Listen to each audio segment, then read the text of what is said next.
Bismillah ar-Rahman ar-Rahim. Subhanaka la ilma lana illa ma 'allamtana innaka antal alimul hakim.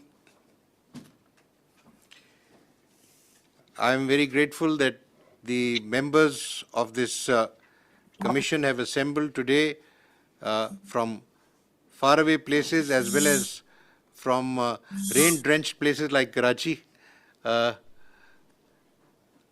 first of all, I would welcome Justice Sajjad Ali Shah to the commission, who has in fact traveled from Peshawar and started work at Islamabad, probably because of this meeting. I'm grateful that Qazi Saab has spared time from his vacation, and Ashtar Saab has gathered the strength to. He's not on record. He's not on file, is he? Ashtar Saab has disappeared from the screen. जी क्या हुआ? Connecting to audio.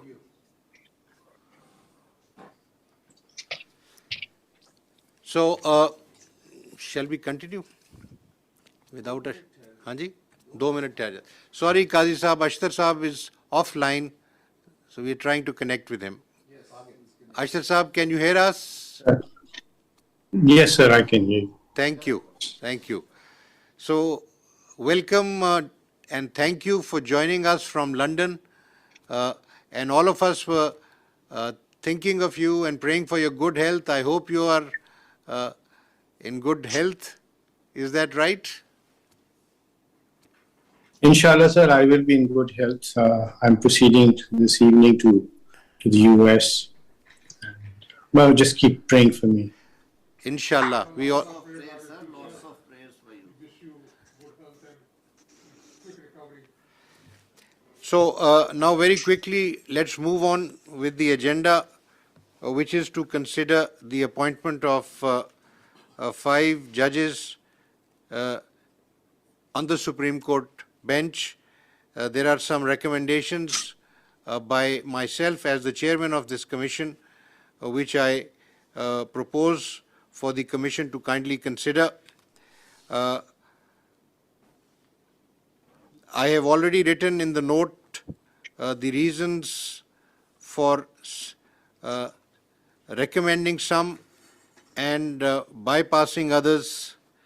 The paper book that you have received contains some data, and the detailed data is available in the larger paper books, which unfortunately I think neither Qazi Saab nor Ashtar Saab have received, because we sent that material through email and through WhatsApp. But anyway, it's nice that you are with us, and any questions that you have, we can answer those as they take place. So, just to complete the formality, I propose the names of Justice Kaisar Rashid Khan, Chief Justice, Peshawar High Court, for appointment to the Supreme Court. Justice Hassan Azhar Rizvi of the Sindh High Court. For such appointment, Mr. Justice Muhammad Shafi Siddiqui from the Sindh High Court, Mr. Justice Nematullah Pulpoto, again from the Sindh High Court, and Mr. Justice Shahid Waheed from the Lahore High Court. The point about the selection, firstly, from the different provinces, is that we have 3 seats that have been vacated by judges adorning.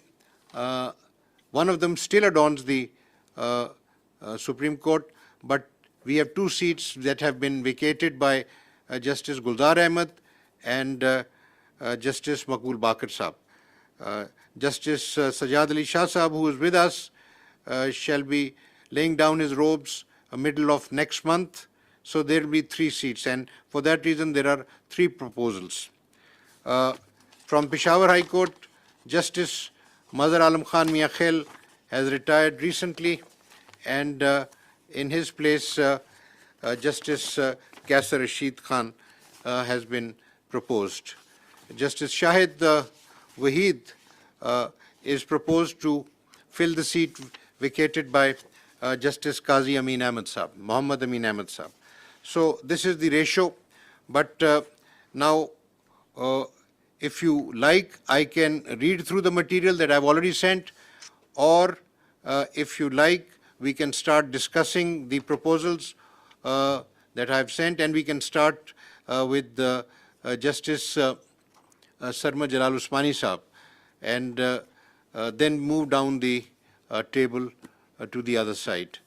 So in your turn, gentlemen, Justice Qazi Faizisa Saab, being the senior puisne judge, will be speaking after Justice Tariq Masood Saab. And Mr. Ashtar Asaf Ali will be addressing after the law minister has spoken. Thank you very much. Justice Sarmad Usmani Saab, may I request you to express your views on the suggestions made? All right. Thank you very much, Honorable Chief Justice, and thank you, gentlemen, for being here, and my best wishes to all of you, especially to Ashtar Saab for his impending surgery. I hope everything goes well and he's able to rejoin us hale and hearty. All right, can you, Thank you, everybody sir. hear me? Can you hear me? I can. Nahi, Qazi Saab nu- Qazi Saab, can you hear me? Nahi. I can, but it's garbled, but please go It ahead. is- All right, okay. Now, as far as the Sindh High Court is concerned, I can say with a bit of conviction that perhaps I know these honorable judges who have been nominated and those who have been bypassed, because I am from that High Court. I remained judge and the Chief Justice as well. And some of the nominees I had recommended to be on the bench. So as far as Justice Syed Hassan Azhar Rizvi is concerned, I fully endorse his nomination. I know for a fact that he's a thorough gentleman, and his work is all right, and he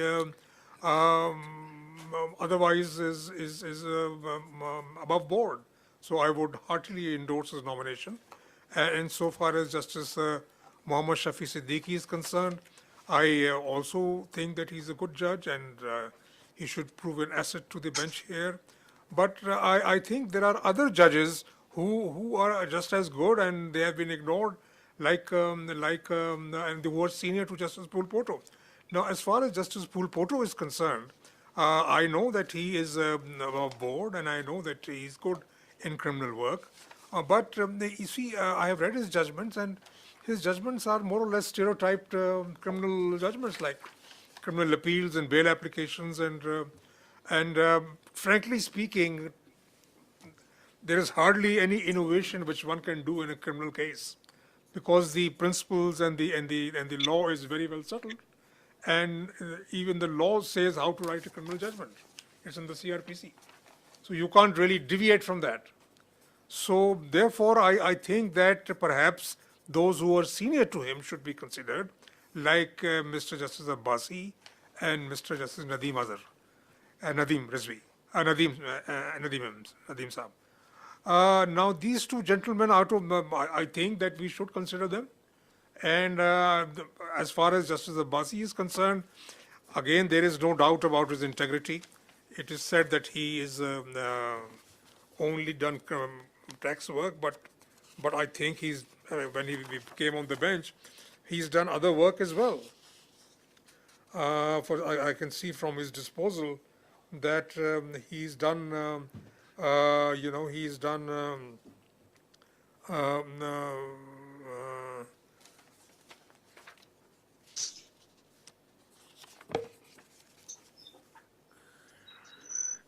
he's done work, but mostly he's done tax work, all right, but he's done family, he's done rent, he's done bail applications, he's done miscellaneous work, and appeals, criminal appeals also he's done. And so there is civil revisions, high court appeals. So tax cases, of course, because he was always a tax lawyer, so I suppose he was put on the tax bench, and the maximum number of disposal is regarding his tax matters. But that's no surprise. because obviously he has always remained a tax lawyer and he specialized in taxation. But otherwise, I find him to be a rounded gentleman. It is said that perhaps his demeanor is a bit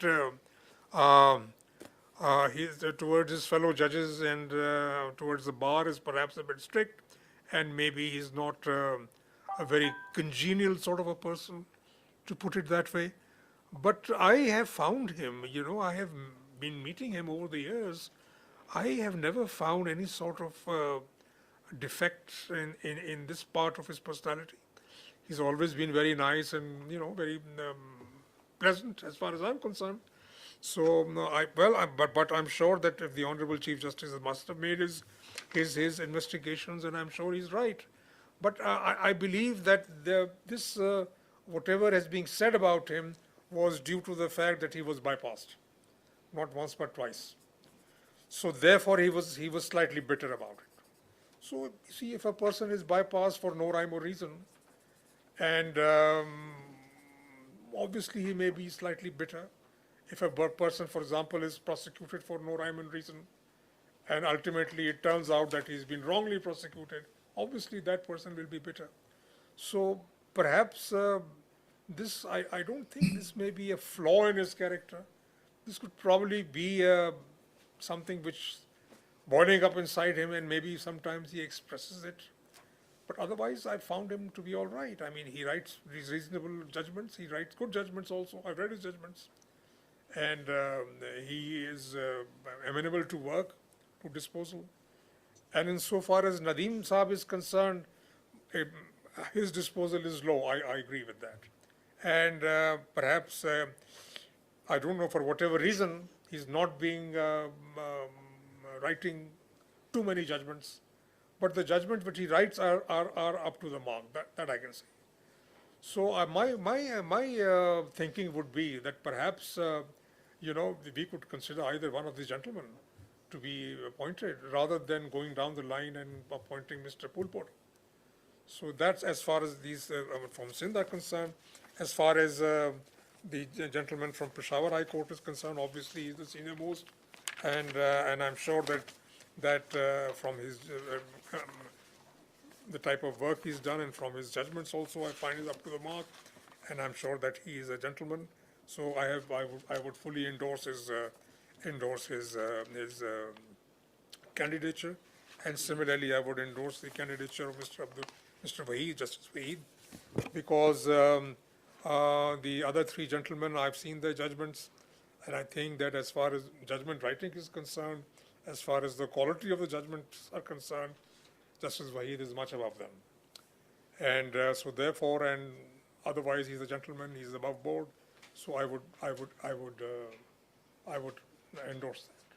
Thank you very much. That's all I have to say. Thank you, sir. Thank you. Justice Sajad Ali Shah Sahab.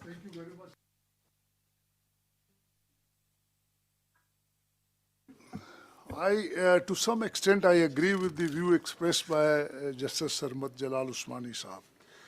But the reasons which the Honorable Chief Justice has given for bypassing the three judges from Sindh, we have yet to hear the Honorable Chief Justice.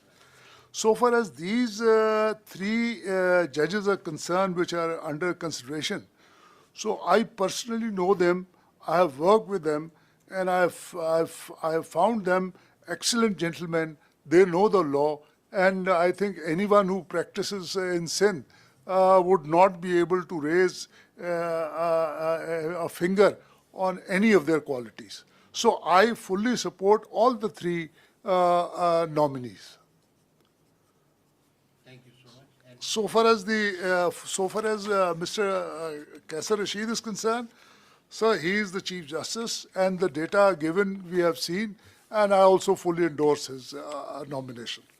And though I do not know much about Mr.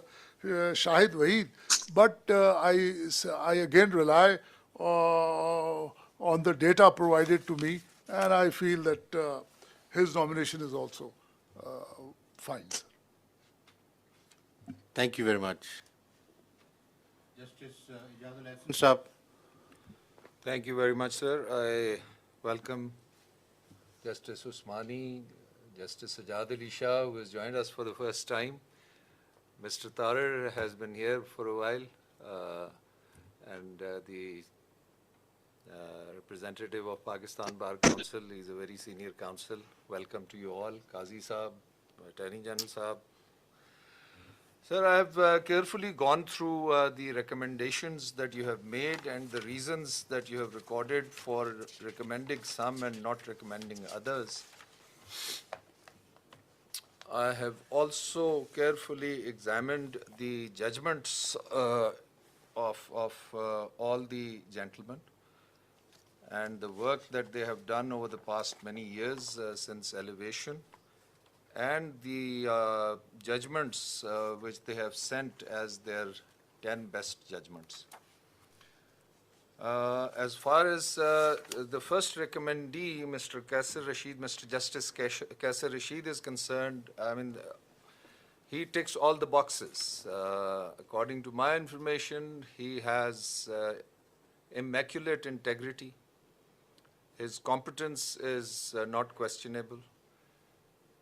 His temperament, as many people as I could talk to, including the ones coming from KP, who are our colleagues in the Supreme Court, they all endorse the fact that he is a thorough gentleman and has exactly the temperament that a judge needs to have. Likewise, the number of his judgments show that he has done a fair amount of work, and he has done work on all sides. There are reported judgments of the criminal side, civil side, constitutional side, and I would call him an all-rounder, which essentially is a requirement that we need of the Supreme Court at this point in time. As far as, so I recommend him, and I entirely agree with the recommendation of the Honorable Chief Justice. This is in addition to the excellent administrative work that he has done in setting up courts in Waziristan and the Fatah area. Now, as far as Justice Hassan Raza Rizvi, Justice Shafi Siddiqui, and Justice Nematullah Phulpoto is concerned, I have read their judgments, and I would admit I have no first-hand knowledge of their personality or their temperament, but as much as I can gather from whatever information I have received, and I have discussed this information with my colleagues in the Supreme Court, as well as some of the judges of the High Court that I have had the opportunity of discussing, I find that all of the three judges that have been recommended, again, tick all boxes that we need to tick, which is integrity, competence, temperament, and capacity. Now, as far as Justice Nematullah Phulpoto is concerned, I can understand the preference of the Honorable Chief Justice for him, for the reason that the Chief Justice also has to see as to what is the requirement, the current requirement of the Supreme Court. We have thousands of hardcore criminal cases, murder appeals, and the rest. And right now we have only one judge who is a specialist and has not only practiced in that area, but also has rendered remarkable judgments in the high courts. And I presently sit with him in the Supreme Court on a bench, and I find that he is fully in tune with what the law is, has been, and should be. But incidentally, we just have one judge on that score, and we desperately need not only a judge who is a workhorse, but who is also a specialist in this area. And Justice Nematullah Phulpoto, according to my information and the information that I have received from a number of High Court judges who have been on the bench with him, including Justice Sajjad Ali Shah, verify the fact that he is not only a prolific judgment writer, but has a very keen and a very good understanding of criminal law, and he could be a very good addition to the Supreme Court insofar as the requirement of a judge who specializes in criminal matters is concerned. So understanding the concern of the Honorable Chief Justice of Pakistan, I fully endorse the view that we need a judge who specializes in criminal law in order to bolster our capacity to quickly deal with criminal matters of which there is a considerable backlog.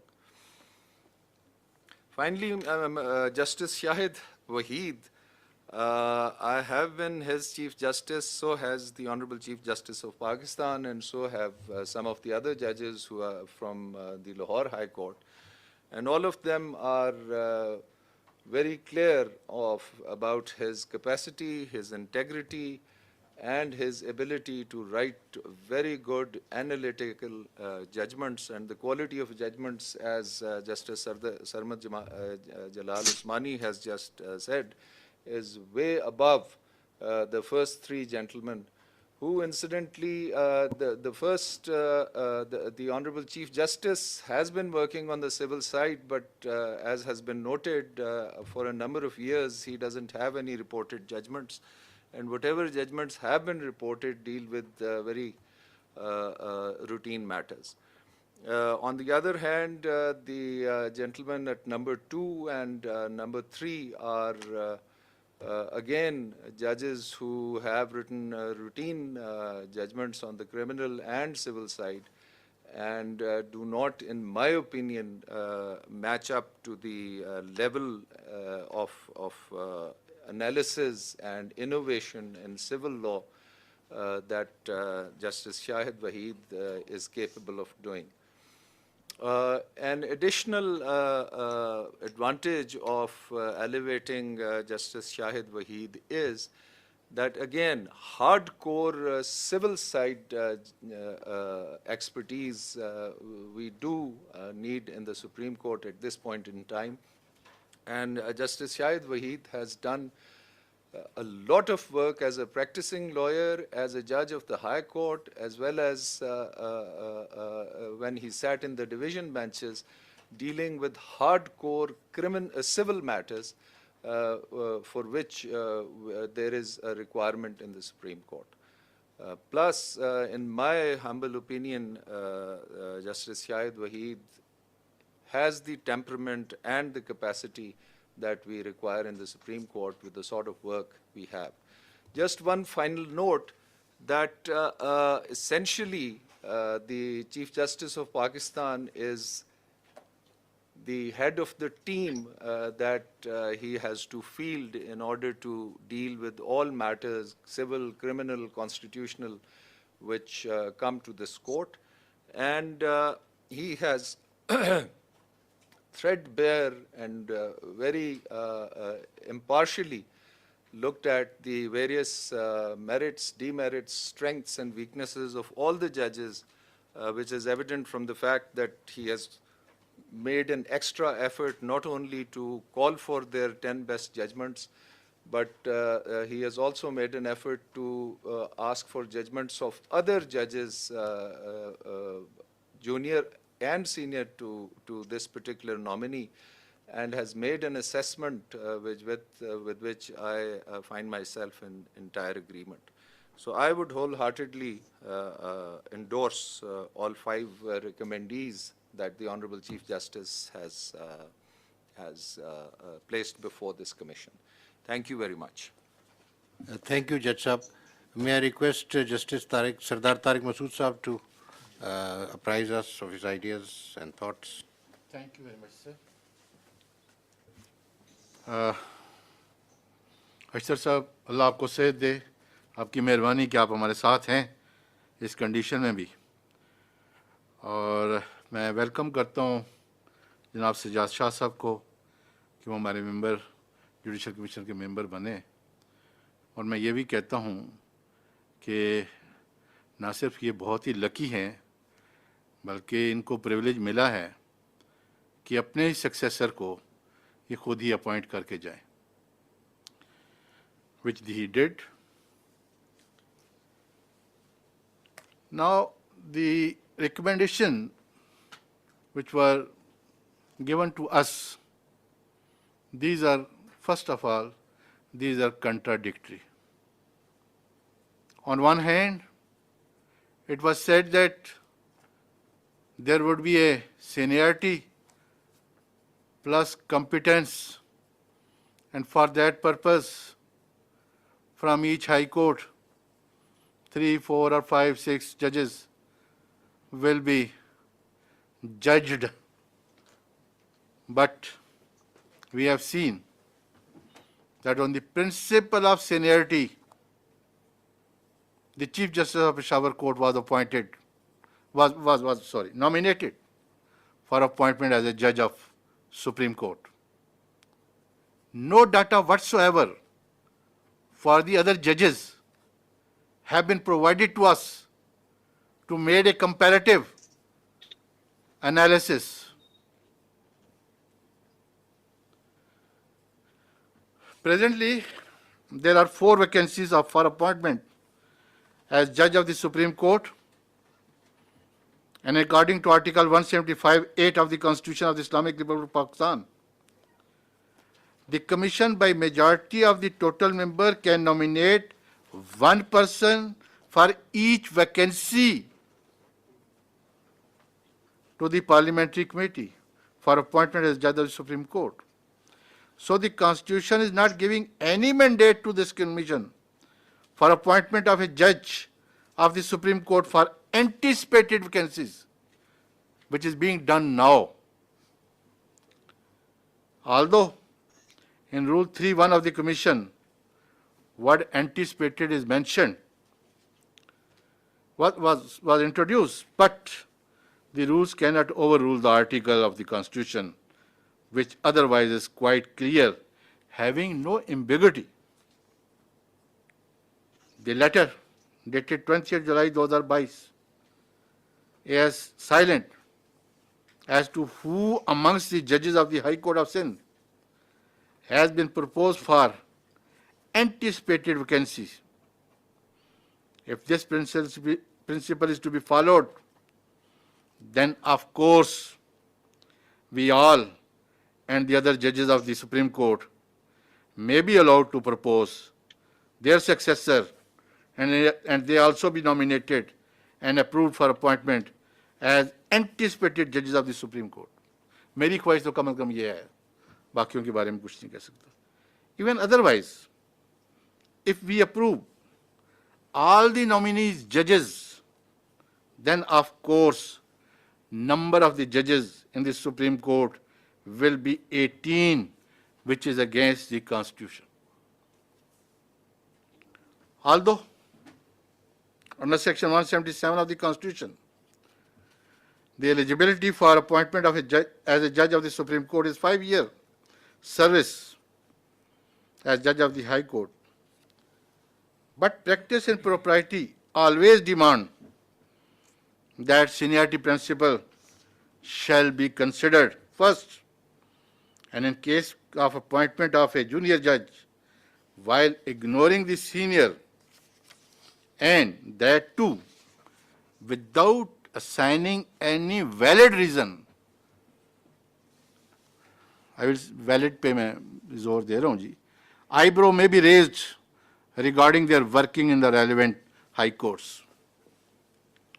It was decided in the previous meeting of the Judicial Commission that there should be,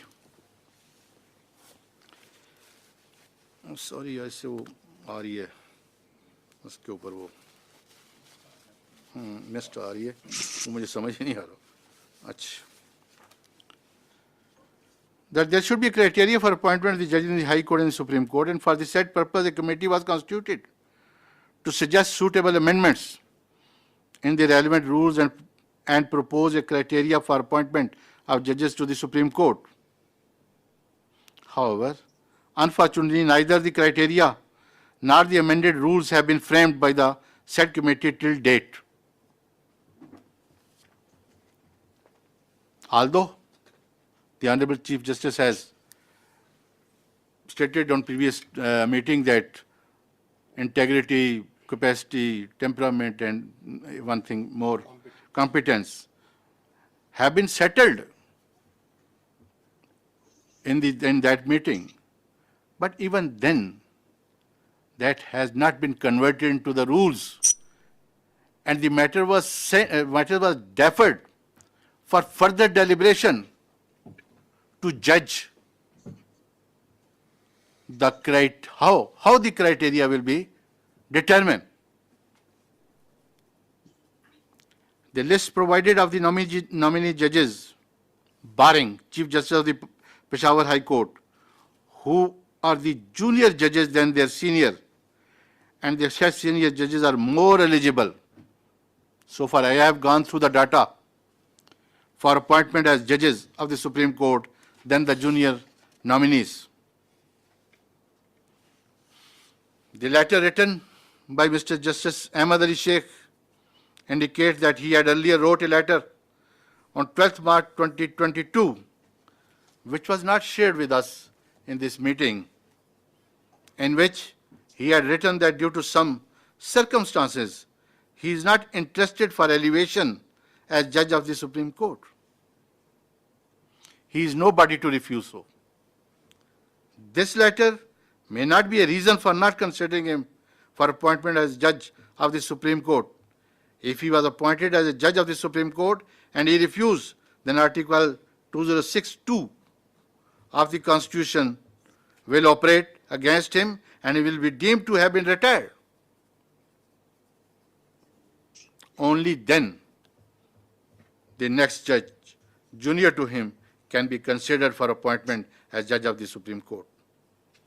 Even otherwise, in the Constitution, there is no provision or concept for getting consent or refusal from a judge, Chief Justice, for appointment as a judge of the Supreme Court. On the other hand, Justice Atar Minallah, who is second to Justice Ahmad Ali Sheikh in seniority amongst Chief Justices of the High Court of the country, has been superseded and completely ignored. No data or record regarding his work and capacity has been provided to the Commission. There is no reason available on record as to why he has been superseded.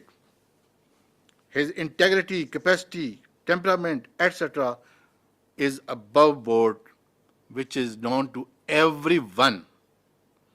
His judgments are being considered, discussed, and relied upon by the judiciary of other countries.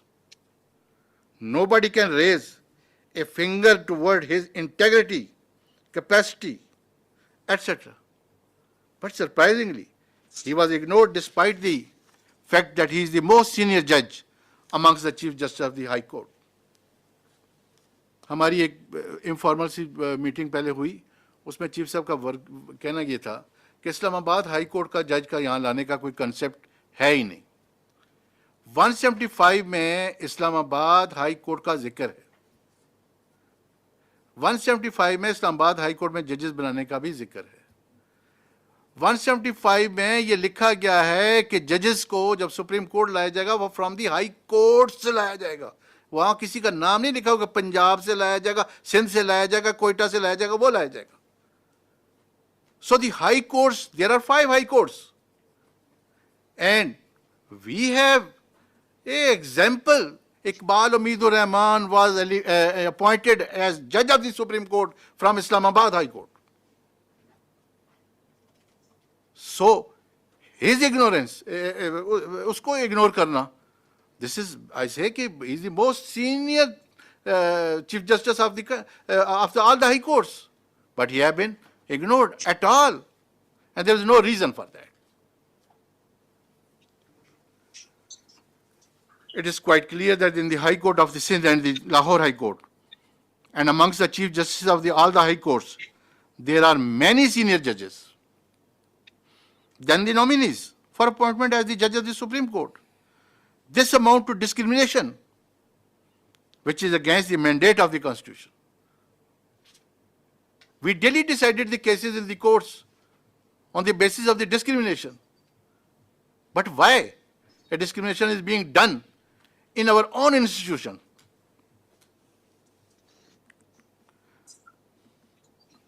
On the other hand, the propriety demands that the seniority must be considered first. If anyone is found not capable, despite being senior, for appointment as judge of the Supreme Court, valid reason, I just say again and again, valid reason. ये नहीं कि किसी की 4 judgement फालतू हो गई हैं तो वो अब उसकी वैलिड रीजन बन गई, या कोई जेंटलमैन है तो वो वैलिड रीजन बन गई. बात ये होगी कि किसने क्या काम किया और किस किस्म का काम किया. For not appointing said senior judge shall be given.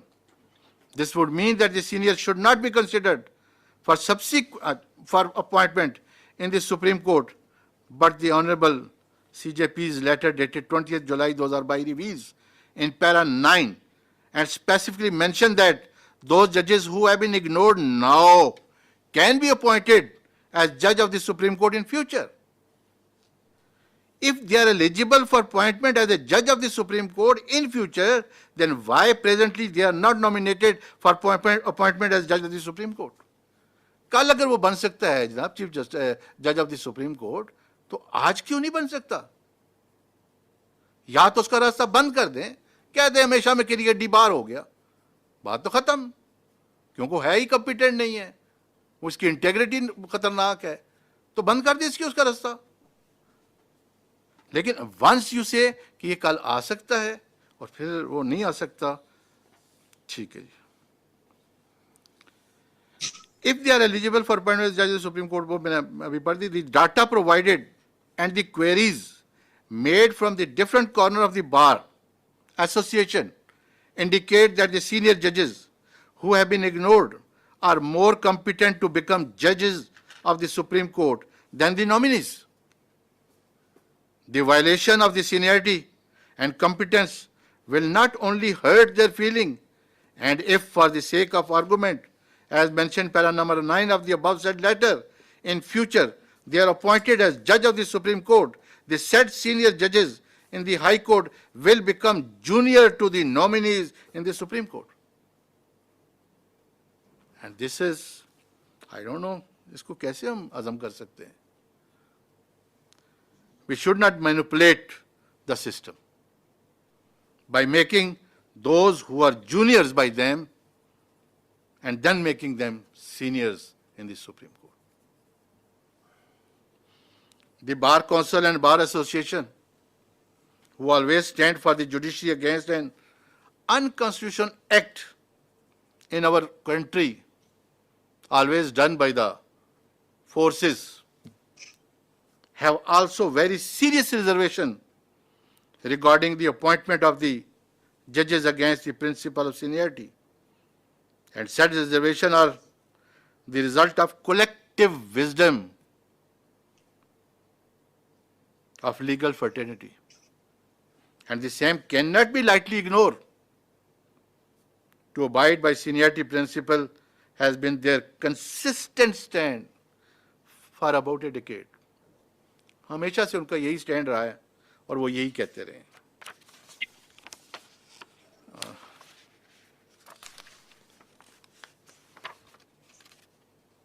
Sorry, sir. So far, nominees from the High Court of Sindh are concerned. No data of Mr.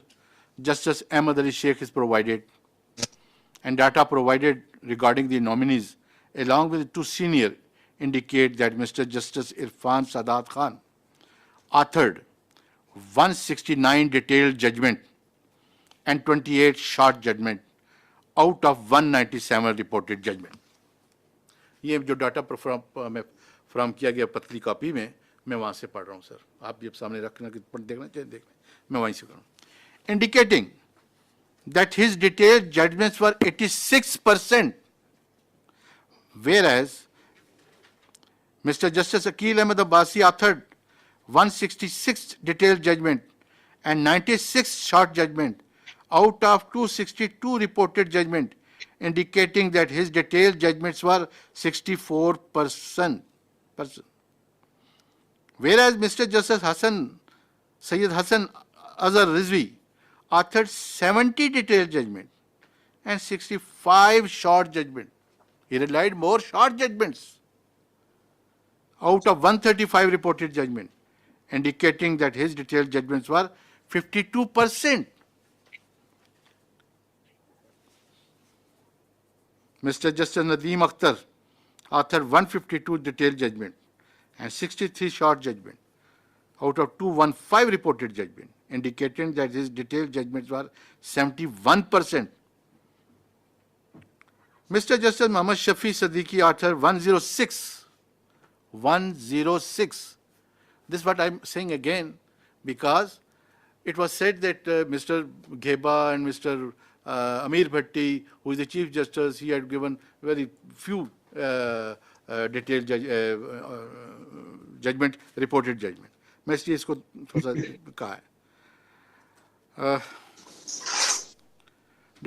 71%. Mr. Justice Muhammad Shafi authored 106 detailed judgment and 42 short judgment out of 148 reported judgment, indicating that his detailed judgment was 72%.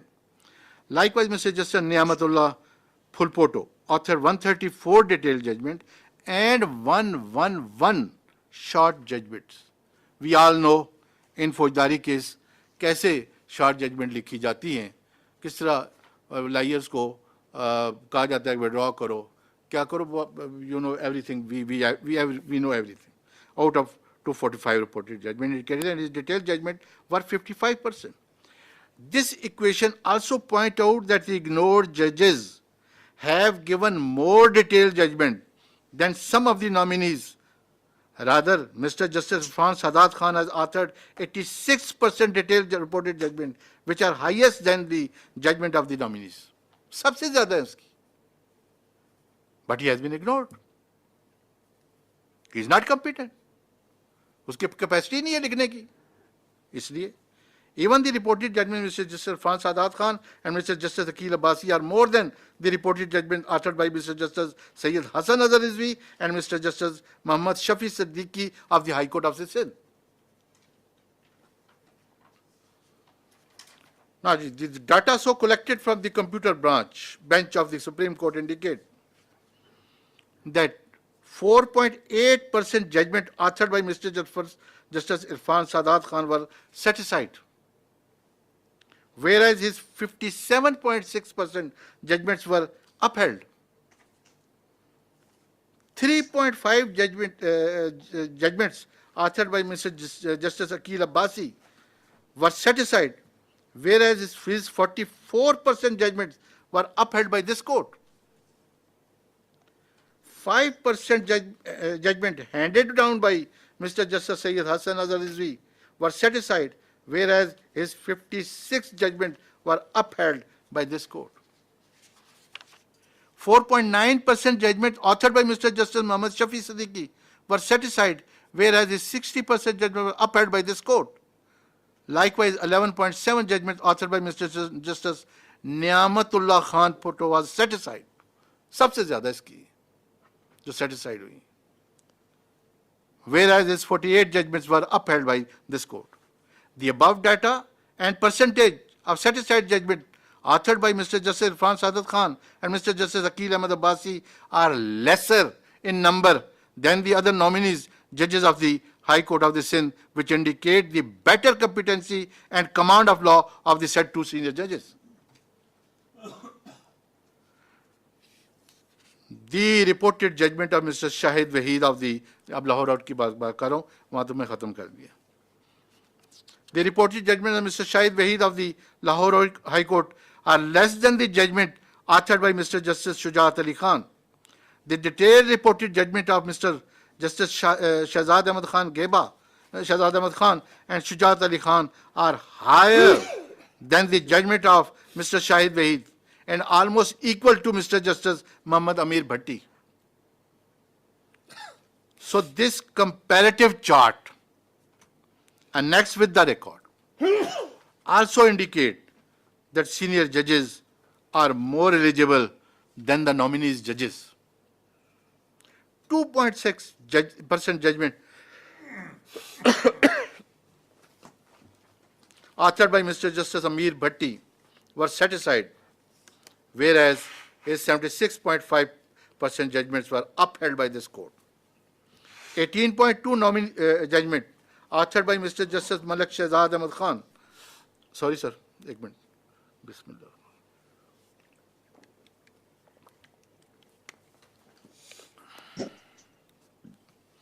%% judgment authored by Mr. Amir Bhatti Kapal was satisfied, whereas 2.6 were there. 18.2 judgment authored by Mr. Malik Shehzad Ahmad Khan were set aside, whereas his 60.4 judgments were upheld by this court. 2.3% judgment authored by Mr. Justice Shujat Ali Khan were set aside, and whereas his 71% judgment were upheld by this court. On the other hand, 4% judgment were authored by Mr. Justice Shahid Wahid were set aside by this court, whereas his 77.8% judgment were upheld. So the percentage of set aside judgment of Mr. Justice Amir Bhatti and Mr. Shujat Ali Khan are lesser in number than the nominee judge Mr. Shahid Wahid of the Lahore High Court. This data also confirms that the senior most judges and other seniors are equally rather better competent than the nominees. So far, Niamatullah Phulpoto is concerned, I totally agreed with my senior most judge, Usmani Saab. I have also gone through the judgments handed down by Mr. Justice Niamatullah Phulpoto, who has normally authored his judgment on criminal side. 111 judgments were challenged before the court. Out of 9 were pending. Leave was granted in 27 cases, and 13 judgments were set aside, and his judgment set aside, whereas 53 cases were dismissed, out of which many of them were dismissed having become infectious. मुझे इसलिए मैं ये कह रहा हूँ, मेरे पास वो data भी है, रिकॉर्ड मेरे पास मौजूद है, मैं कहेंगे मैं एक एक नंबर पढ़ के बताऊंगा, वो लिखा हुआ है कि those has been become infectious for the reason या तो बंदा जेल से छूट गया या वो मर गया. ज़्यादातर उसकी तमाम वो जजमेंट जो हुई हैं, लॉ हुई हैं, या कहें कि उसको डिस्पोज ऑफ किया गया है, वो इस ग्राउंड पे डिस्पोज ऑफ हुई है. ये मेरे पास वो सारा रिकॉर्ड मौजूद है जो मैंने ऑफिस से मंगवाया. A perusal of the judgment indicates that although he is known to be a judge having command on criminal case matters, but rightly as said by Usmani Sahab, but his judgments are average, indicating that his concept toward criminal law is not clear. मैं सिर्फ एक example दूंगा. One example is that in all the cases, अभी अब कहें मैं सारे खोल के एक एक लफ्ज पे पढ़ के बता देता हूं, मैंने अंडरलाइन किए हुए. In all the cases, he firstly discussed the medical evidence and only observed that the death of the deceased was unnatural, hence it corroborates the ocular account. The Supreme Court has already settled as far back as 1990 and 1991, Usmani Sahab ko pata hoga, that medical evidence cannot be considered as a corroborative piece of evidence, as it neither pinpoints the accused nor names the assailant, and it only gives the detail of the injury, the condition of the dead body, the cause of the death, duration between injury and death, and between death and postmortem, etc., and can only be considered as a supportive evidence, but not as a corroborative piece of evidence. मेरे सामने वज़ीर कानून भी बैठे, फौजदारी करते रहे, और उस्मानी साहब ने भी यही कहा, लेकिन मैं आपको ये एक एग्जाम्पल बताइए. But almost in each judgment, the learned nominee judge has observed the same as a corroborative piece of evidence for conviction. There are many other things. मैं अगर वो आपको पढ़ के सुनाने की कोई बताना शुरू कर दूं, तो आप परेशान हो जाएंगे. When he gave the facts, He gave say the ocular account was produced as PW3 and PW4. What PW3 say 11111 सारा कर दिया, what PW4 से 1111 उसकी पूरी कहानी बयान कर दी, फिर उसके बाद बाकी गवान का जिक्र कर दिया, फिर बहस की जिक्र आ गई, फिर आ गई अपनी उनकी ऑब्जर्वेशन. जब अपनी ऑब्जर्वेशन आई तो उन्होंने कहना, पहले तो मेडिकल को उन्होंने खंगाला, फिर उसके बाद कहना शुरू कर दिया PW3 appeared as a eyewitness and he said 11111. वो तमाम स्टोरी जो पिछले चौथे सफ़े में वो कह चुके हैं वो सारी फिर रिप्रोड्यूस की. PW4 से फिर 1111 वो सारी फिर रिप्रोड्यूस कर दी, और आखिर में कह दिया कि क्योंकि ऑक्यूलर अकाउंट ने बड़ा ठीक ठाक बयान दे दिया है तो this is sufficient for conviction. तो कहाँ है वो appraisal and re appraisal of evidence का जो प्रिंसिपल बनाए गए दिस कोर्ट के, वो किधर हैं? मुझे तो कहीं नजर नहीं आए इन जजमेंट्स में. On the other hand it was said, जब शहजाद खेबा साहब को कहा गया कि उसको नहीं बना रहे हम लोग, अभी इसमें जो रीज़न दिए वो यही दिया जी, उसकी एवरेज जजमेंट है. खोल के देख लीजिए, एक एक जजमेंट को पढ़ के देखेंगे, यू विल सी. ये मैं ये नहीं कहता कि वो लाहौर के जजेस का ये एक बहुत माशाल्लाह अच्छी बात है कि वो ईच एंड एवरी जज पीस ऑफ एविडेंस को डिस्कस करते हैं. रीअप्रेजल का एविडेंस का यही तो मतलब है. हम सुप्रीम कोर्ट में तो ये कह सकते हैं कि नो बस ठीक है, it's alright, both the courts have seen and we are not going to say. हमारा तो और बात है, लेकिन जब अप्रेजल करना है ट्रायल कोर्ट ने, रीअप्रेजल करना है. Reappraisal mean the whole reappraisal, not a summarily करना है. तो ये ऑलमोस्ट इन दी जजमेंट यही कुछ कहा है उन्होंने ji. His reasoning against the settled principle of appraisal and reappraisal of the evidence. What is even more worrying is that he adamantly refuses to read or follow our 30-year-old Supreme Court precedents, thus contravenes Article 189 of the Constitution. But he has been nominated. Okay. The information so far I have gathered from different corners of Sindh is that his integrity is also questionable. Whereas the reason for his appointment given in the letter dated 20th July 2022 is silent regarding his integrity. Same is the position in regard of Mr. Justice Muhammad Shafi Siddiqui. The information so gathered from the liars in the relevant quarters from Sindh is also found questionable integrity, and the reason for the appointment are also silent regarding his good integrity. The information also reveals that both are accessible. उन्होंने वो भी बताया कि वो accessible किन के जिम्मे है, किन के अंडर है, लेकिन मैं वो वहाँ जिक्र नहीं करना चाहता. But they are accessible according to the bar and the people जिनसे मैंने को कंसिडर किया. बिकॉज हमें तो एक इन्होंने तो कह दिया कि ये हैं, ये बंदे ठीक है. अब हमारे पास तो और कोई सोर्सेज नहीं है, हमने तो वहीं से जाके पता करना है सिंध से, और सिंध में जो इक्का दुक्का जो हमारे जानने वाले हैं उन्हीं से पूछा जा सकता है जो थे. The integrity along with seniority is the prime consideration for appointment as judge of the Supreme Court. But reasoning given the head of the each nominee judge is silent regarding their integrity. It is also a circumstance that nobody has raised his finger toward the integrity of Mr. Justice Irfan Sadat and Khan and Akil Ahmed Abbasi. यहाँ भी आप लोगों ने जिन लोगों ने कहा है उन्होंने कम उनकी इंटेग्रिटी के बारे में किसी ने कोई बात नहीं की. So far temperament of Mr. Justice Akil Ahmed Abbasi is concerned, the same is not supported from any corner of the legal fraternity, and this fact by itself is not sufficient to debar such a nice judge who work appreciably and being respected in legal fraternity due to his integrity and competency. Sir temperament, खाली temperament की वजह से किसी जज को debar कर देना, तो ये तो मैं समझता हूँ अगर हम अपना यहाँ सुप्रीम कोर्ट में अगर हम देखें तो कई दफ़ा हमारे जजेस टेम्परामेंट लूज कर जाते हैं वकला की नालायकियों के ऊपर, वकला की किसी बात के ऊपर कर जाते हैं। लेकिन इस वजह से उसको निकाल दें, उसको नॉमिनेट ना करें, सिर्फ इस वजह से। Otherwise he everything was equal, वो कॉम्पिटेंट भी है, वो सीनियर भी है, सब कुछ है, लेकिन नहीं है।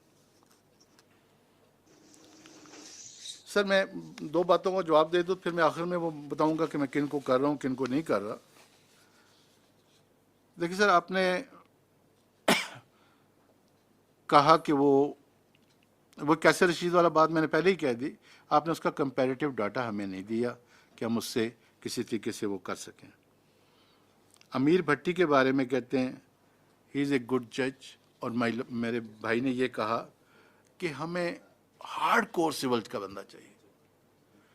अमीर Bhatti work in Multan district judiciary district courts for decades. उसका हार्ड कोर का इतना तजर्बा है सिविल साइड पे, रेवेन्यू साइड पे, हर साइड पे, कि could be a good addition in this institution for that purpose. और क्रिमिनल के लिए फुलपोटो को लाने की जरूरत बजाय आप ये देखें कि यहाँ क्रिमिनल के केसेस कितने थोड़े से ही हैं, इतने ज़्यादा नहीं हैं। यहाँ सिविल केसेस जो हैं वो मल्टीपल थाउजेंड एंड थाउजेंड में हैं। असल केसेस तो वो हैं जिनको ख़त्म करना है, जिनके लिए मैक्सिमम जजेस यहाँ पे सिविल के पहले ही अवेलेबल है। फौजदारी के तो इक्का दुक्का है बकौल इजाजुल हसन साहब के। तो इसलिए मैं ये समझता हूँ कि he is the most competent and suitable person. Now I conclude करता हूँ जी। I with all reservation, मेरी रिजर्वेशन हमेशा ये रही है जी सीनियरिटी की। ये सीनियरिटी प्रिंसिपल को जब भी हम वायलेट करते हैं इस मुल्क के लिए कुछ अच्छा नहीं होता। I with all above reservation is not inclined to approve the proposal for appointment of Mr. Justice Sayyid Hassan Azhar Rizvi, Muhammad Shafi Siddiqui, Niamatullah Phulpoto, falling at serial number 4, 6, and 7 of the seniority list respectively in the High Court of the Sindh, and Mr. Justice Shahid Waheed, falling at serial number 4 of the seniority list in the Lahore High Court. As we have been provided comparative record, and I say that from the above comparative discussion, I am confident that in view of the seniority principle, integrity and competency, Mr. Justice Muhammad Amir Bhatti is suitable for appointment as Judge of the Supreme Court on vacant seat. Likewise, on the principle of seniority, Mr. Justice Ahmad Ali Sheikh, keeping in view his vast experience as a Chief Justice of the High Court of Sindh and his earlier consideration for appointment as an ad hoc Judge of the Supreme Court, he is also suitable for his elevation as a Judge of the Supreme Court of Pakistan. If he is proceeded under Article 206, then of course Mr. Justice Irfan Sadat Khan and Aqil Ahmad Abbasi are the most suitable judges to be appointed as a judge in Supreme Court of Pakistan, and I approve their name as such. So far, Mr. Justice Kaisar Rashid Khan is concerned, although he is a senior most judge of this Peshawar High Court, but surprisingly, no comparative data qua other two judges has been provided so that a comparison could be made regarding their competency, integrity, besides seniority. So in my humble view, his matter may be deferred. Thank you very much, sir. Chairman Sahab. मैंने कुछ time ज़्यादा ले लिया. I am sorry. Thank you very much, Justice Tariq Masood Saab. Your analysis is very illuminating, and all that you have said needs to be dealt with during our discussion and will be answered. May I now request Justice Qazi Faiz Isa Saab to inform us about his thoughts. Thank you very much. I had informed you of my thoughts by a note dated 25th July 2022, and I would request that that note be made part of the minutes. Another thing which I want to add is that some novelty, new method of doing things has evolved, and I have zero confidence in the minutes that are recorded. Previously, minutes which were recorded were then sent, were put up in the next meeting or circulated for confirmation. This has arbitrarily been put a stop to, which I have raised in writing a number of times, that the minutes were wrongly recorded, and give me the recording of them which will confirm this. This was withheld from me. The senior most judge of the Supreme Court, a member of the Judicial Commission of Pakistan. So the accuracy of recording of minutes, why this suppression of the truth? I would go one step further. Why are we keeping the public out? Article 19A of the Constitution has been enacted. It gives right of information to everyone. Why proceed behind closed doors? My experience has been, whenever you proceed behind closed doors, it is because one does not want uncomfortable truths to emerge and to suppress them.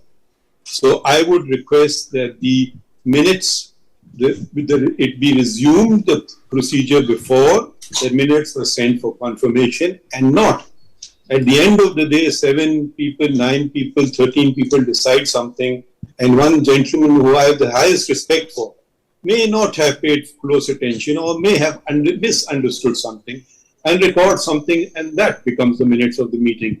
Sir, this practice is not prevalent in limited companies, in any other meeting procedure, and was always the practice of this court. Let us not jettison the good things that we used to abide by. Please do not arbitrarily send a note that this is the minutes of the meeting. So I would request, my eyes were opened by the data provided by Sardar Saab. Now, if we had all been involved in this process from the inception, it wouldn't have come to this. To expose, I'm sure the Chief Justice was misled. To expose, will any heads roll? If Sardar Saab did not take it upon himself to analyze, we took it as the gospel truth. But I don't know if I can speak for everyone, I for one want to acknowledge him. I had written for postponement, my request was not conceded to. Sir, I know the Chief Justice is a very busy man. And so it must have slipped his mind to politely respond to me, which he did not do. But I'm so grateful that he's giving me an opportunity not to holiday too much and give him my 2 bits in this meeting. I have already expressed my views on a number of issues which have not been responded to. And now, since a number of very honorable members, and undoubtedly the chairman too, will express their views, I will request that I speak last, also because, for the added reason that the 2,500 or so documents that I have never received. So I will be enlightened, and I would like to express my views at the end. Thank you very much. I think Justice Qazi Faiz Isa Saab, you should make your statement now, because I will be doing the concluding remarks.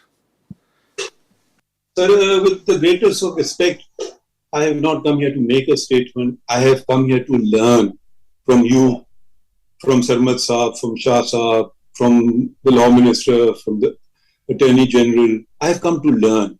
I may change my view after learning. I have expressed my views. If you had responded to some of my views, I would have certainly expressed my views. I would like to now, I don't think you can force me to speak when you choose to. I'm deferring to hear from them. Maybe I get persuaded, maybe I agree with you, and I said, wonderful, let's do what you're saying. So why are you depriving me of this opportunity? All I'm saying is I want to hear you all and express your views. And I've expressed good reason that I don't have the benefit of the 2,500 documents that you have prepared, put together, and all the other members have. So is it unfair? Okay, then you can speak before I speak, so that I can conclude the matter then. I would actually like to hear you also respond to some of the very serious points raised by Sardar Saab. And if you can put them to rest, it will change my opinion. So, sir, your golden words are eagerly awaited, sir. Thank you. May I now request the पहले Attorney General बोलते आप बोलेंगे ना? May I now request the Law Minister to kindly express his views? Thank you very much, Mr. Chairman. And first of all, I congratulate Mr. Sajjad Ali Shah for joining the first meeting. Many prayers for Attorney General Ashtar Osaf for a swift and quick recovery, and look forward to see him here appearing before the benches, having meetings with us, and bringing us to the dinners as he always does. Sir, I've been enlightened by the material sent to me by the Commission, as well as the views expressed by the honorable members of the Commission. Before I comment upon the nominations, I would like to place on record my views regarding the principle of seniority and fitness for elevation of the candidates. As all of us know that this being the apex court of the country, and there is no other court who can actually sit over the Supreme Court for reversing or changing or setting aside the orders and correcting the wrongs, if any, committed by the court. Sir, we expect that we should always go for best of the best. So while saying so, I would suggest that we have to actually formulate a criteria and then to codify it in order to streamline the rules and the criteria, that at what juncture we should bypass or ignore the seniority principle, and what should be the valid reasons for ignoring the same. Mr. Chairman, unless and until we actually with open hearts we sit together and we frame these rules, my belief is that we would not be able to bring transparency to these proceedings. And in that eventuality, we will be losing the trust of the stakeholders and the public at large. Sir, I have seen in the past years, the bar bodies, the bar councils and bar associations are time and again urging that there has to be codified formula for the functioning and the criteria, functioning of the commission and the criteria for the elevations, be that it may the high courts and more particularly, sir, the Supreme Court of Pakistan. I am impressed the way the honorable chairman tried to bring everything on record and give us an opportunity to analyze the material and then to decide. But as Justice Sardar Tariq Masood pointed out, sir, when we look into these things, many confusions and many questions arise in our minds. When I gone through the material and the judgments and the data provided by the Judicial Commission of Pakistan to me. And sir, I'm grateful that this time I received the material well before the convening of meeting, and I also appreciate and grateful for the decision taken by the Commission, and more particularly by the chairman, that at least 7 days notice should be given to convene a meeting for appointment of honorable. Sir, it's a very sacred and noble duty, and we have to put all efforts to ensure that most suitable, competent and spotless candidates should be considered and then appointed for these high offices. Sir, coming to I would not take much time coming to the candidates and their eligibility, starting from the first nominee, Mr. Kaisar Rashid, the Honorable Chief Justice of Peshawar High Court. Sir, I agree with the opinion expressed by Sardar Tariq Masood. Sir, it would have been in fitness of things, and it would have been extremely helpful for all of us if rest of the 2 judges or 3 judges, like the judge, the senior puisne judge, and the judge at number 2 in the number 3 in the seniority, their credentials and their judgment should also be placed, since we are actually bypassing the principle of seniority in Punjab and in Sindh. Speaking for myself, sir, I know both the gentlemen, Justice Kaisar Rashid and Mr. Justice Ruhul Amin Chamkini, who is the senior puisne judge there. Incidentally, both were honorable members, Pakistan Bar Council in 2010-15 tenure when I was first elected for that office. And I had an honor and opportunity to work with both of them. So as a lawyer, I feel that they were dignified persons.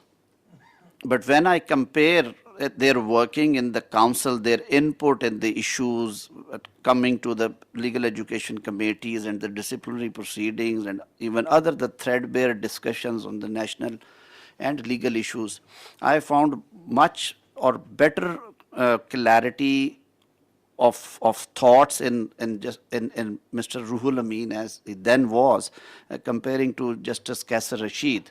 I have never appeared before both of them, but when I spoke to my colleagues at Peshawar High Court, in their assessment, first of all, there is one interesting factor may I bring before this August forum, that Mr. Kaisar Rashid and Mr. Ruhul Amin were elevated in the same badge, I believe, or if there was any difference of badge. Right now, their seniority is at number 1 and 2, but their age of the date of retirement is only with 24 hours difference.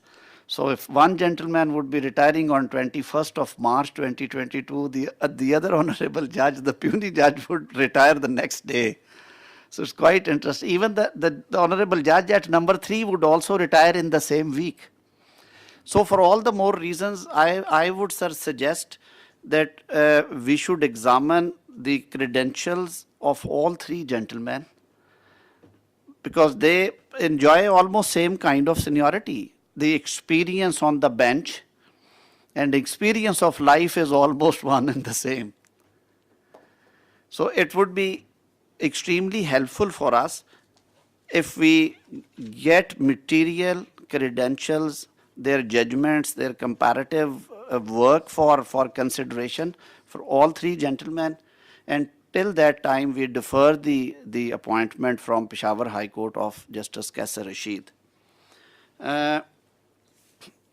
Now, sir, coming to Sindh, with all respect and humility, unfortunately, I have never worked at, or even I have never appeared before a bench at Sindh High Court. शायद वहाँ के लोगों को इतनी अच्छी वहाँ पे legal assistance मिलती है कि वो बहुत कम बाहर निकलते हैं जी. और it's a beautiful court premises, बहुत काबिल और अच्छे जजेस भी वहाँ से आए, लेकिन सर मेरे लिए ये तशनगी रह गई. So I would confine myself only to the material and its analysis, और जो वो comparison किया जा सकता है, and for rest of things के उनकी कोई integrity या جو ان کی ریپوٹیشن ہے بار میں اور ان کی ذات کے بارے میں اگر کوئی بات ہے سر, اس کے لیے I would prefer to rely upon the opinion of Justice Mr. Akhtar Hussain. بار کو ریپرزینٹ کرتے ہیں سر. میں نے یہ جسارت کیوں کی ہے, جو آنریبل ججز کی اوپینین سر انٹیگریٹی اور جو کنڈکٹ کے بارے میں یا ڈیمینر کے بارے میں بہت اچھی ہو سکتی ہے, لیکن sir my personal understanding is spending 28 years at the bar, sir جو bar members are eyes and ears of this profession. کیونکہ سر ہم لوگ ایک سے دوسری, دوسری سے تیسری, تیسری سے چوتھی کورٹ میں جاتے ہیں, ہر بندے کو سر کام کرتے ہوئے دیکھتے ہیں, ان کی جو کمپیٹنس کا لیول ہے, ان کی جو کیسز کا ڈسپوزل ہے, ان کے لکھنے کا انداز ہے, ان کا آرڈر ڈکٹیٹ کرنے کا طریقہ, ان کا کورٹ میں ڈیمینر, لائرز کے ساتھ کنڈکٹ, لٹیگنٹس کے ساتھ کنڈکٹ, سینئر پارٹنرز یا junior partner in the division bench یا لارجر بینچز میں ان کا جو ساری چیزیں سر وہ ساری ہم لوگ دیکھتے ہیں, اور میرے خیال میں سر وہ قدرے بہتر اسیسمنٹ ہوتی ہے. تو سر اس پارٹ کے لیے میں رائے کروں گا سر اختر حسین صاحب سے کہ وہ ہمیشہ بڑا باریک تجزیہ دیتے ہیں, and more specially he belongs to same city, اور he has been working Sindh high court for almost Akhtar sahab 50 years. Golden jubilee ہو گئی کیا جی؟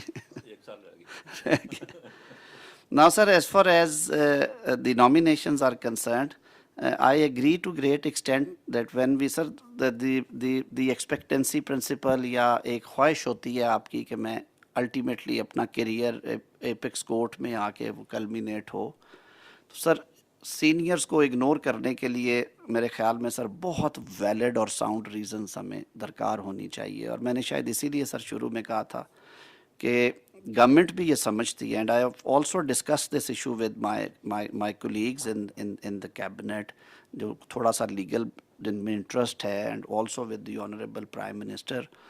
وہ بھی سمجھتے ہیں کہ سر بار باڈیز کی یہ جو ڈیمانڈ ہے, اور کمیشن میں بھی بہت دفعہ سر یہ بات ہوئی ایون بائی دی آنریبل ججز, that we should devise a codified criteria for that matter. کہ ایک تو سر کمیشن کی جو فنکشننگ ہے وہ بہت آسان ہو جائے گی, دوسرا سر یہ جو پک اینڈ چوز کی کبھی بھی یہ بات نہیں آ سکے گی اس صورت میں جہاں پہ سر سینیورٹی جو ہے وہ ڈیمیج کرتی ہو کمپیٹنس کے حوالے سے, اور کھڑی یا خدا نخواستہ کوئی انٹیگریٹی کا ایشو آتا ہو, تو اس صورت میں بالکل ہمیں نیچے جانا چاہیے. کیونکہ جیسے میں نے شروع میں کہا یہ آخری عدالت ہے, اور اس میں ہمیں بیسٹ آف دا بیسٹ کے لیے آنا چاہیے. لیکن سر اگر سینئر لوگوں میں ایکولی گڈ یا تھوڑے سے فرق کے ساتھ لوگ بیٹھے ہوں, سر انہیں اگنور کرنا شاید ان کے ساتھ زیادتی ہو جائے. تو اس حوالے سے جیسے یہ انالیسز کر رہے تھے جسٹس طارق مسعود صاحب, میں نے بھی سر دیکھ رہا تھا, تو اگر اس کو ریویو کیا جا سکے اس تناظر میں کہ ان نامینیشنز کو جو سندھ سے آئی ہیں, اسپیشلی جو جسٹس حسن رضوی صاحب اینڈ جسٹس شفیع صدیقی صاحب کی, سر ان کو ایٹ پار دیکھ لیا جائے جو ان کے سینئر ججز ہیں ان کے ساتھ. اب ایک لمحے کے لیے یہیں پہ روکتے ہوئے sir going down to justice Phulpoto, sir, I'm also a criminal side practitioner for many years, and I've been appearing mostly in the criminal matters. I've gone through the judgments. There are serious defects, sir, and deviation from the standard principles of criminal law. And more so, جو بہت زیادہ dependence ہے سر record کے اوپر, instead of applying mind and giving reasons for decision, which is actually the job of a judge, and a good judge always, sir, you don't need to, you are sitting in a court of appeal, the record is also part of the case, وہ آپ کے سامنے ہے, وہ سارا reproduce کرے ضرور جو جہاں پہ بہت ضروری ہے آپ کے ریزن کو سپورٹ کرنے کے لیے. لیکن I have seen that he has been writing long judgments, relying upon the records, and then abruptly writing few lines that the ocular account fully supports, is not of the quality which should be believed by. Why should not be believed? One has to give reasons to satisfy the other side. تو ان کی حد تک سر میرے ویسے بھی وہاں سے جو دوستوں سے بات ہو رہی تھی کل, کوئنسیڈنٹ سمجھے, that he is a person of a weak personality. جی معذرت کے ساتھ میں اس پہ بالکل فرم نہیں ہوں, لیکن ہیر سے ضرور ہے کہ ان کے बहुत स्ट्रॉन्ग नहीं है डिसीजन मेकिंग में भी, और इवन जो उनकी सोशल रिलेशनिंग है उसमें भी उन्हें बहुत कंफ्यूज नज़र आते हैं. Sir we need very clarity of thought और strong nerved people in the apex court. तो फुलपोटो साहब की हद तक तो सर मैं समझता हूँ कि बेहतर हो सर अगर ये नॉमिनेशन जो है वो डिसअप्रूव की जाए, ताकि कोर्ट में जो बेहतर स्टाफ है सर आपके पास वो आए और जो बेस्ट अवेलेबल लोग हैं, बेस्ट ऑफ द बेस्ट को हम लेके आए. Sir coming to Lahore, since I practiced most of the time, or I would say the entire career at Lahore High Court, I know the gentleman who has been nominated. We have been appearing together. We have been working together in many of the cases.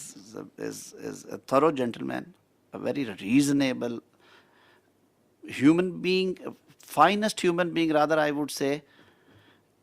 He was a good lawyer and a good judge, though I've not frequently been appearing before him because he most of the time deals with civil or constitutional matters or the other miscellaneous work broadly from the civil or constitutional side. But sir, I have been frequently appearing before the two honorable judges, or rather three honorable judges senior to him, whose data has also been shared and whose judgments have also been shared with them.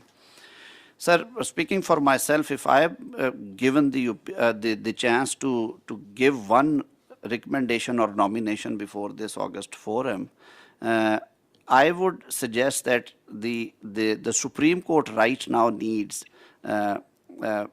judges, or at least a judge who has vast experience on the criminal side. As Justice Jazul Hassan rightly said, that there are, I would simply add one more person. He is right now naming two honorable judges from Lahore High Court. One is luckily sitting with us, and the another gentleman, Justice Naqvi.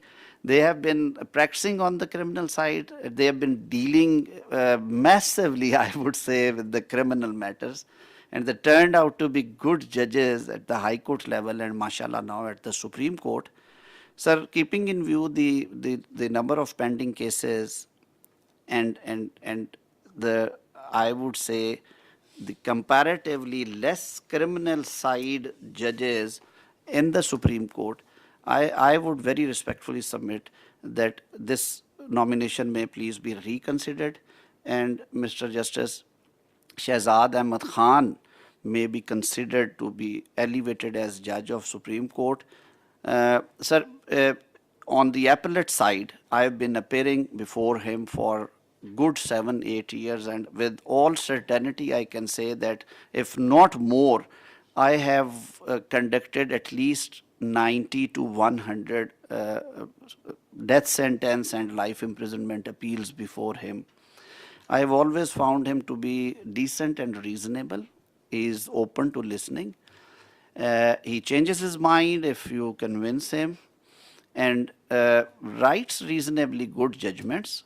Well, sir, it always varies from person to person, and with respect and reverence, sir, the writing skills or the qualities are God-gifted. Sometimes some of us have extraordinarily good expression.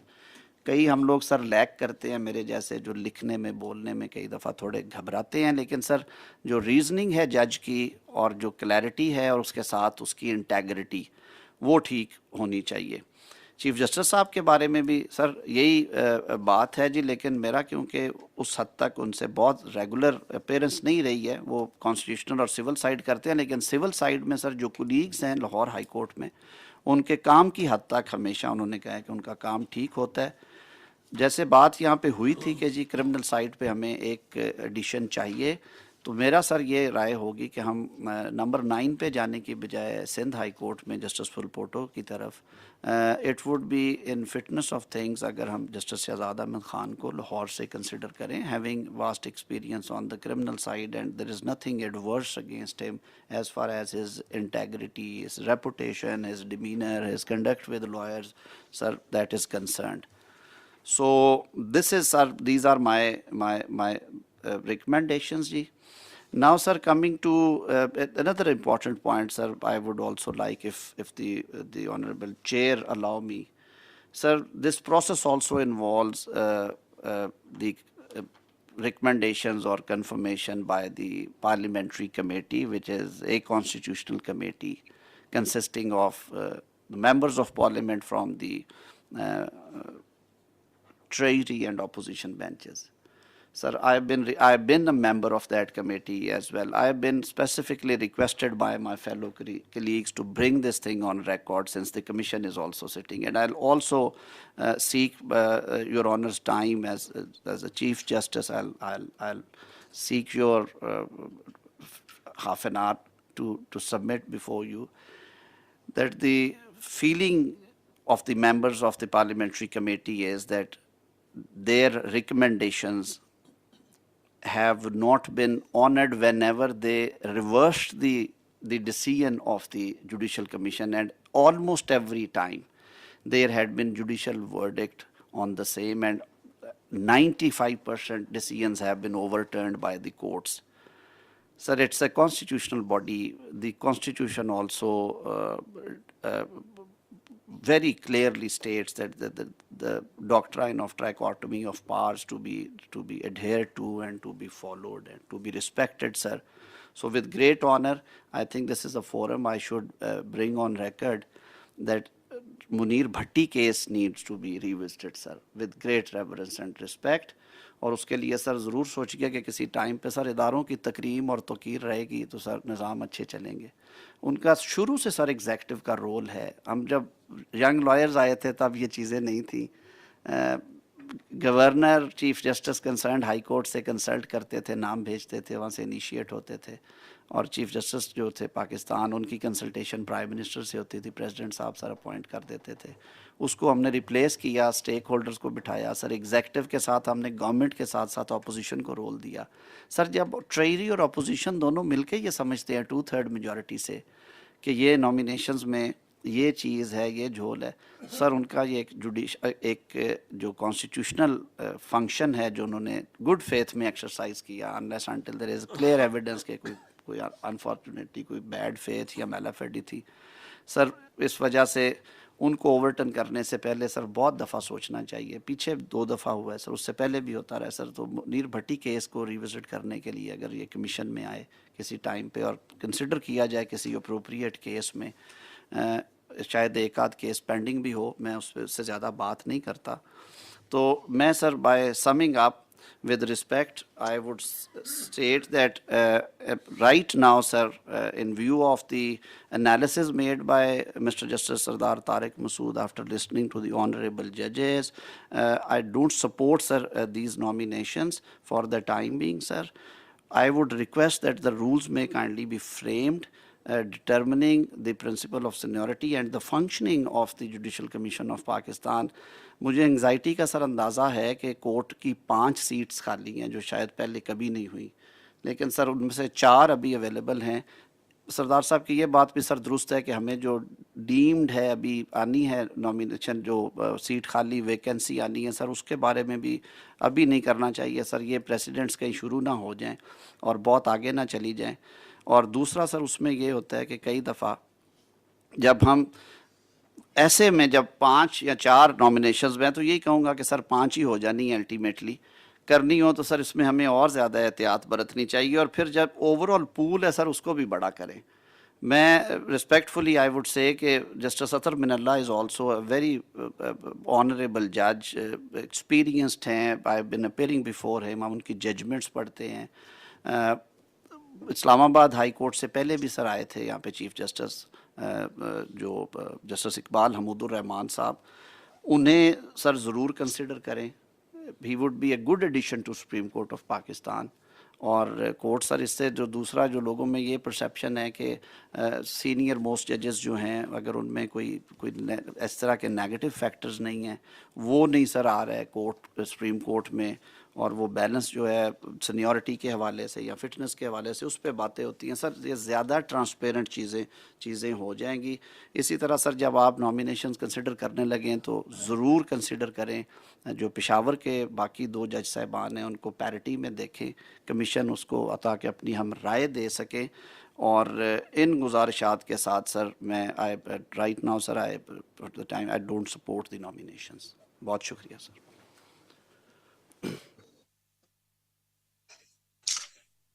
May I request the worthy Attorney General to kindly express his views?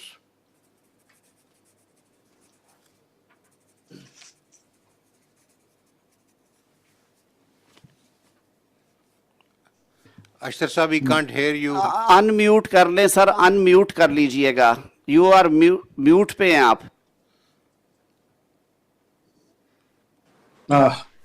Assalamu alaikum ji. I'm not computer savvy, nor do I know much about these things. Nevertheless, I'm here because I feel it's the national duty جو اس forum کو دی گئی ہے. سجاد علی شاہ صاحب یہاں پہ پہلی دفعہ تشریف فرما ہے. ویلکم سا. اللہ تعالیٰ آپ کو سب کچھ صحت میں رکھے. آپ کے پیغامات مجھے ملتے رہے ہیں. آپ کا بہت مشکور ہوں کہ آپ میرے بارے میں میری صحت کے بارے میں تشویش کا اظہار کیا اور آپ کی دعائیں میں ساتھ ہیں. بہت شکریہ. جیسے میں نے پہلے عرض کیا, یہ ایک بہت ہی نیشنل امپورٹنس کی بات ہے اور اس کے اندر ایک بہت بھاری ذمہ داری ہے ہم سب کے اوپر. نامینیشن چاہے وہ ہائی کورٹ کے ججز کی ہو, چاہے وہ سپریم کورٹ کے ججز کی ہو, اس ملک کی آنے والی تاریخ کے اوپر بہت بڑا جو ہے وہ اثر رکھتی ہے, کیونکہ انٹرپریٹیشن آف دی لا اور کانسٹیٹیوشن جو ہے وہ ان کورٹس کا, خاص طور پہ ایپکس کورٹ کا ایک بہت بھاری کام ہے. میں نے بغور سنا, مجھے انفارچونیٹلی چونکہ ڈاکومنٹس میں دیکھ نہیں سکا اور مجھ تک لو ڈاؤن بھی نہیں پہنچ سکا, تو میں قاصر ہوں ان چیزوں کے اوپر کامنٹ کرنے پہ جو میں نے دیکھی نہیں. یہاں پہ بات ہوئی ٹرانسپیرنسی کی, اور ہمیشہ ہوتی ہے. میں ٹرانسپیرنسی تو بالکل دیٹ از گیون سر. میں اس سے زیادہ ایک چیز کے اوپر ایمفسائز کرنا چاہوں گا, وہ ہے انفارمڈ ڈیسیژن. اور انفارمڈ ڈیسیژن کے لیے ازحد ضروری ہے کہ ہمارے پاس تمام تر ڈیٹا ہو. اور جو ڈیٹا پرووائڈ کیا گیا, مجھے ایک خوشی بھی ہے اور میں کمپلیمنٹ کروں گا سردار صاحب کو کہ انہوں نے اتنی عرق ریزی کے ساتھ اس کے اوپر کام کیا. اب جب ہم اس دونوں ڈیٹاز کو جو ہمارے پاس موجود ہیں اور جو آپ نے نکالا, میں اس سے جو ہے میرے ذہن میں یہ ایک ابہام سا ہے کہ کس طریقے سے اس سارے معاملے کو آپ جج کریں گے جب آپ کوئی لٹمس ٹیسٹ جو ہے وہی ابھی ہمارا نہیں بنا ہوا, اور ہم شاید ایک ہی سر طرف دیکھ رہے ہیں اور دوسری طرف نہیں دیکھ رہے, اور ہم صرف دیکھ رہے ہیں کہ ان کے فیصلے ہم نے جیسے پڑھے ہیں ان سے ہم کیا اخذ کر سکتے ہیں. تو شاید جہاں پہ ہم بات کرتے ہیں سینیورٹی کی, جہاں پہ ہم بات کرتے ہیں کمپٹنس کی, جہاں ہم بات کرتے ہیں انٹیگریٹی کی, ابلٹی کی اور ٹیمپرمنٹ کی, تو شاید ہمیں یہ بھی کنسیڈر نہیں کرنا چاہیے کہ ان ججز کی جن کی ہم ایلیویشن کی بات کر رہے ہیں, ان کے متعلق ایپلیٹ کورٹ نے, جب وہ سپریم کورٹ نے ان کے متعلق کیا کہا ہے, ان کو کتنا انہوں نے سراہا ہے یا کتنا ان کو اوور ٹرن کیا ہے, کیا ان کے اندر کوئی ان کے متعلق کامنٹس ہیں. تو شاید یہ ایک پہلو ہے جو ہمیں رولز کے اندر ضرور لکھنا چاہیے. یہ میری سوچ ہے. اور جب ہم دیکھتے ہیں جو ڈیٹا, میرے پاس تو کچھ موجود نہیں ہے کہ میں اس کو دیکھ سکوں, اور مجھے کوئی ضرورت نہیں ہے کہ اس کو ویریفائی کروں. جو سردار صاحب نے کہا ہے, جو انہوں نے کہا وہ بالکل درست, جس طرح آپ کے وہاں پہ ہیں وہ بھی ہیں, لیکن ہمارے پاس کوئی اس کو کمپیئر کرنے کے لیے نہ وقت ملا, نہ ہم نے اس کو اس طریقے سے دیکھا ہے. دوسری بات, اور میں سمجھتا ہوں کہ رولز کے اندر یہ چیز ہو, دوسری بات بہت ضروری یہ ہے وہ یہ ہے کہ ہم جو ایگزسٹنگ ویکنسیز ہیں اس کے متعلق اپنے آپ کو کنفائن کریں اور اینٹیسپیٹری ویکنسی کے لیے اس ویکنسی جب when it occurs, let's cross the bridge when we get there, sir. This is what my thought process is, sir. جہاں تک بات جو ان کی ٹیمپرمنٹ اور یہ ساری چیزیں ہیں اس میں کالیگس اپنی جگہ پہ ہیں، لیکن بار کا جو امپریشن ہے اور بار کی ان پٹ ہے وہ اصل ضروری ہے. شاید اسی لیے آئین میں بھی ایک کردار دیا گیا ہے ریپرزینٹیٹیوز آف دی بار کو. اگر آپ اجازت دیں تو میں تھوڑا سا پانی پی لوں.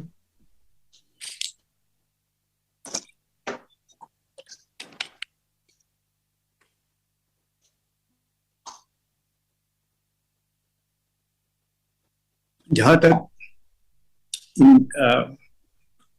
ریکمینڈیشنز کی بات ہے، وہ ریکمینڈیشنز جو ہیں وہ تو تابع ہوں گی جب ہمارے پاس ایک رولز کے ایک جس کو میں کہوں گا ایک فرما کہہ لیجئے یا ایک کہہ لیجئے باکسز ہوں جن کو ہم ٹک کریں. اور اس میں شاید یہ مسنگ ہے ابھی تک کہ سپریم کورٹ نے ان آنریبل ججز کے متعلق ان کی ججمنٹس کے متعلق کیا کہا. میں جہاں تک عثمانی صاحب نے اپنی رائے دی ہے وہ بھی بالکل لائق ہے، ان کا اپنا ایک امپریشن ہے اس کے بارے میں. اور جو میں ساری جو سینس لے رہا ہوں وہ شاید یہی ہے کہ اس میں ہم جلدی نہ کریں، اس کے اندر رولز میں جلدی کریں، رولز بنانے میں جلدی کریں تاکہ ہم ایک انفارمڈ ڈیسیژن لے سکیں مل کے. اور جہاں تک ریکمنڈیشنز کی بات ہے، میں سمجھتا ہوں کہ جسٹس اسلام آباد ہائی کورٹ سے ہمیں ضرور کنسیڈر کرنا چاہیے جسٹس اطہر من اللہ کو. لیکن اسی طرح جب ہم کیسے رشید صاحب کو دیکھ رہے ہیں تو ہمیں باقی بھی ڈیٹا دیکھنا ہے کہ سارے معاملے. لیکن وہاں پہ بھی ایک بات میں ضرور کہنا چاہوں گا کہ ہمیں یہ بھی ملحوظ خاطر رکھنا چاہیے کہ جن صاحب کو ہم نامینیٹ کر رہے ہیں سپریم کورٹ میں، ان کے پاس کتنا عرصہ ہوگا سپریم کورٹ پہ بیٹھ کے کوئی فیصلے کرنے کا. اگر وہ صرف 3 برس ہیں تو شاید وہ کافی نہیں ہوتا. ہمیں ضرور دیکھنا چاہیے کہ جب ہم سپریم کورٹ میں کسی کو لے کے آ رہے ہیں تو ان کے پاس سفیشینٹ وقت ہونا چاہیے تاکہ وہ بیٹھ کے اس کے اندر ایک جو پارٹیسپیٹری اور کلیکٹیو وزڈم میں دیر تک حصہ لے سکیں. تو میری مؤدبانہ گزارش یہ ہوگی کہ ان معاملات کو فی الحال آپ ڈیفر کر دیں اور رولز بہت تیزی سے بنائیں، اور ان رولز کے اوپر اگر ہمارے پاس وہ باکسز بن جائیں اس میں ہم ٹک کر سکیں تو بہت ساری باتوں میں ہماری بحث مباحثہ آئندہ نہیں ہوگا اور ہم اس کے اوپر ایک فعال طریقے سے، ایک صائب طریقے سے اور ایک انفارم ڈیسیژن لے سکیں گے. میں شکر گزار ہوں کہ آپ نے مجھے موقع دیا کہ میں اپنی خیالات کا آپ کے ساتھ شیئر کر سکوں، اظہار کر سکوں. بہت بہت شکریہ جی. جسٹس قاضی فائزی صاحب، آپ بات کرنا چاہیں گے یا اختر صاحب کے بات کریں گے؟ میں نے آپ سے گزارش کر دی ہے. اختر صاحب پھر آپ فرمائیے جی.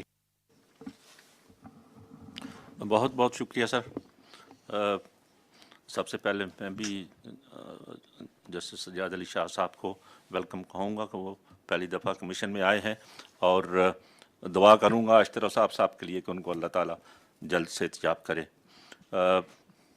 سر میں بھی زیادہ ٹائم نہیں لوں گا کیونکہ کافی جو باتیں میں کہنا چاہتا ہوں وہ کچھ پہلے سردار صاحب نے اور ہمارے لاء منسٹر صاحب نے جو ہے وہ کی ہیں.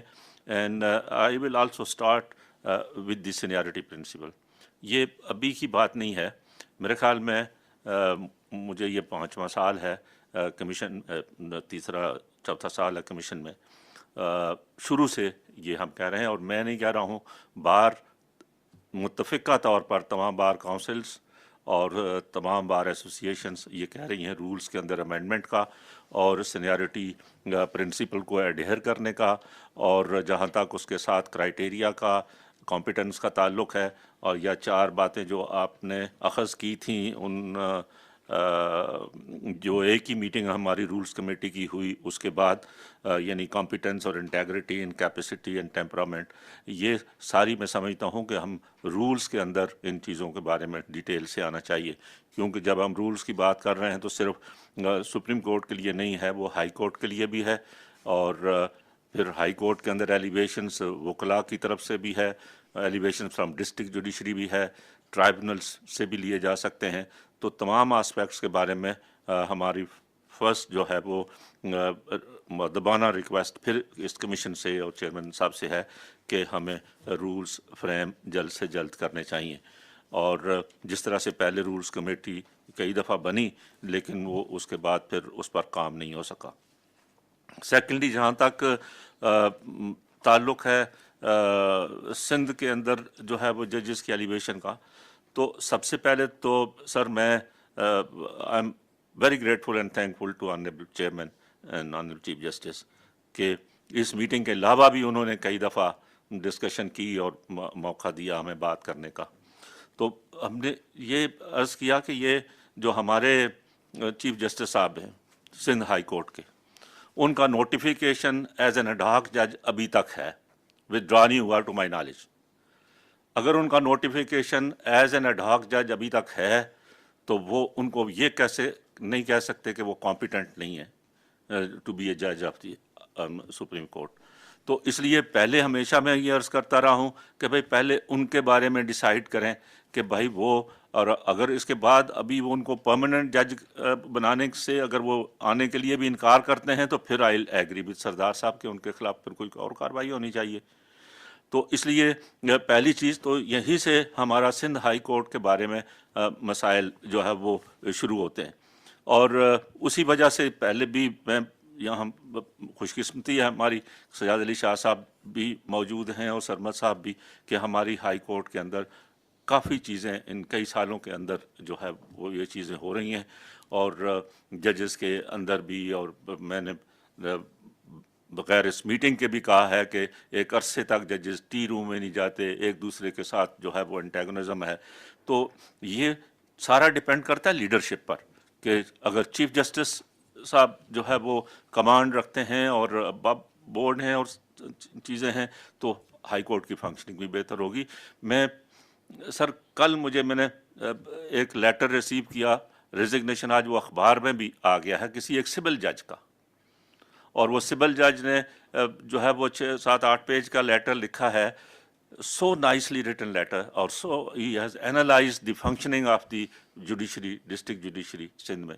तो इतनी हमारे यहाँ खराबियाँ पैदा हो चुकी हैं कि उनको सर आपको और इस कमीशन को गौर करने की ज़रूरत है। जहाँ तक आप कहें कि कंपेयर करने का, तो अब जस्ट इरफान सादात साहब के बारे में कहा गया sir, very honestly and to my very little knowledge, अगर मैं जजमेंट कंपेयर करता हूँ फुलपोटो साहब की तो इरफान सादात साहब मुझसे उनसे कहीं आगे नज़र आते हैं। अब आप इरफान फुलपोटो साहब ने जो बेस्ट जजमेंट्स हैं वो 11 दी हैं, 8 उसमें से जो है वो क्रिमिनल साइड की हैं, 2 जुडिशल ऑफिसर्स का सर्विस मैटर है और 1 ECL की पिटीशन है। अब उनका क्या काम है जिनको कॉम्पिटेंट समझा गया है by passing the all above. तो इसलिए मैं तो उनसे कहीं ज़्यादा कॉम्पिटेंट भी और हर लिहाज से इंटेग्रिटी वाइज भी जो है वो इरफान सादात साहब को समझता हूँ। उनकी पर्सनैलिटी के बारे में इशारा किया है हमारे लॉ मिनिस्टर साहब ने फुलपोटो साहब की, और मैंने आपके सामने मीटिंग से बाहर भी बताया उनकी पर्सनैलिटी के हवाले से, और आपकी नॉलेज में भी आया है। तो ज़्यादा हम नहीं उनकी पर्सनैलिटी के बारे में भी कुछ कहना चाहते, लेकिन किसी सूरत में भी उनको फुलपोटो साहब को सुप्रीम कोर्ट के लिए मैं नहीं समझता कि उनको यहाँ अपॉइंट किया जाए। जहाँ तक ताल्लुक़ है اس کے بعد عقیل عباسی صاحب کا. سر عقیل عباسی صاحب از ویری کمپیٹنٹ جج. میں نے ان کے ساتھ وکالت کی ہے, میں نے ان کے سامنے کورٹ میں جو ہے وہ روز نہیں تو جو ہے وہ پیش ہوتے رہتے ہیں, اور ان سے زیادہ پولائٹ آدمی کوئی نہیں ہے. جو انسٹینسز آپ نے فرمائی ان کے بارے میں, ان کے ٹیمپرامنٹ کے بارے میں, وہ 2-3 انسیڈنٹ جو ہیں وہ ان کو جب آپ نے بائی پاس کیا تو اس کے بعد یہ چیزیں ہوئیں. جیسے سرمد عثمانی صاحب نے فرمایا کہ بھائی جب آپ ایک صاحب کو اس کی سینیرٹی کو بائی پاس کریں گے 1 دفعہ 2 دفعہ 3 دفعہ تو وہ ان کے کچھ نہ کچھ اس حوالے سے ان میں تلخی آئے گی. تو اس لیے ان کو یہ نہیں کہہ سکتے کہ ان کو بائی پاس کر کے, جبکہ آپ ابھی بھی یہ کہہ رہے ہیں کہ بھائی ان کو آئندہ کنسیڈر کیا جا سکتا ہے. تو کب ان کو کنسیڈر کیا جا سکتا ہے جبکہ اتنے سالوں سے بغیر کسی ان کی انٹیگریٹی پر کویسچن کے ان کو بائی پاس کر دیا جاتا ہے. تو اس لحاظ سے میں یہ سمجھتا ہوں کہ آئی ہیو نتھنگ ٹو سے اگینسٹ اور جو ہمارے اسد نظر رضوی صاحب ہیں یا شفیع صدیقی صاحب ہیں, لیکن میں سمجھتا ہوں کہ سینیارٹی پرنسپل پر آئندہ ان کو بھی کنسیڈر کیا جا سکتا ہے, لیکن سینیارٹی پرنسپل کو اور کمپیٹنس کو سامنے رکھتے ہوئے ہمیں نمبر 1, 2, 3 میں سے جو ہے فرسٹ ڈیسائیڈ کریں پہلے چیف جسٹس صاحب کا, اور اس کے بعد جو ہے وہ ہو سکتا ہے کہ ایک چیف جسٹس بن جائیں یا نمبر 2 اور 3 پر ہیں ان کو 2 ججز آپ وہاں سے لے سکتے ہیں پریزنٹلی, اور ایک تو ابھی اینٹیسپیٹڈ ویکینسی کے اوپر میں نہیں سمجھتا کہ اس وقت ہمیں اپوائنٹمنٹ کرنی چاہیے.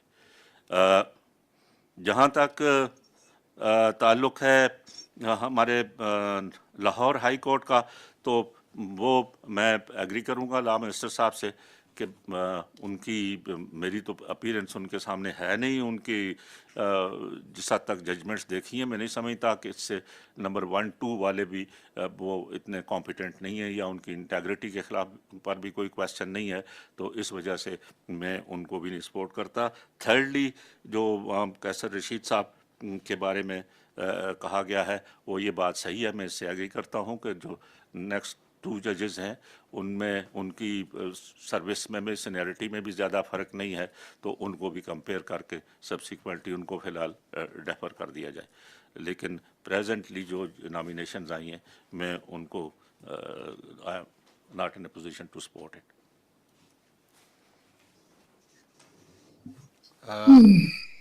I think the first thing I want to say to all my colleagues over here is that ایک ساتھی سر جی پلیز سر ایک 10 بستا ہے, سوری میں نے ایک چیز رہی سر, میرا ایک اور بھی عرض کرنا تھا کہ لاہور ہائی کورٹ میں ہم نے گو کہ یہ صحیح فرمایا گیا ہے کہ کوئی ہمارا پروونشل کوٹا نہیں ہے, لیکن اگر پچھلی سارا بھی اگر آپ اٹھا کے دیکھیں انالیسس کر رہے ہیں تو اوور ویلمنگلی لاہور ہائی کورٹ سے 7 ججز رہے ہیں, سندھ ہائی کورٹ سے 5 ججز رہے ہیں, 2 ججز جو ہے وہ پشاور ہائی کورٹ سے, 2 بلوچستان سے, تو ایک اسلام آباد ہائی کورٹ سے ہونا چاہیے. میں سمجھتا ہوں کہ یہ فی الحال تو ہمیں پنجاب سے لینے کی بجائے آلریڈی 7 ججز لاہور ہائی کورٹ سے سپریم کورٹ میں ہیں, اور اگر یہ اپوائنٹمنٹ آپ اسلام آباد ہائی کورٹ سے کریں گے تو I request that.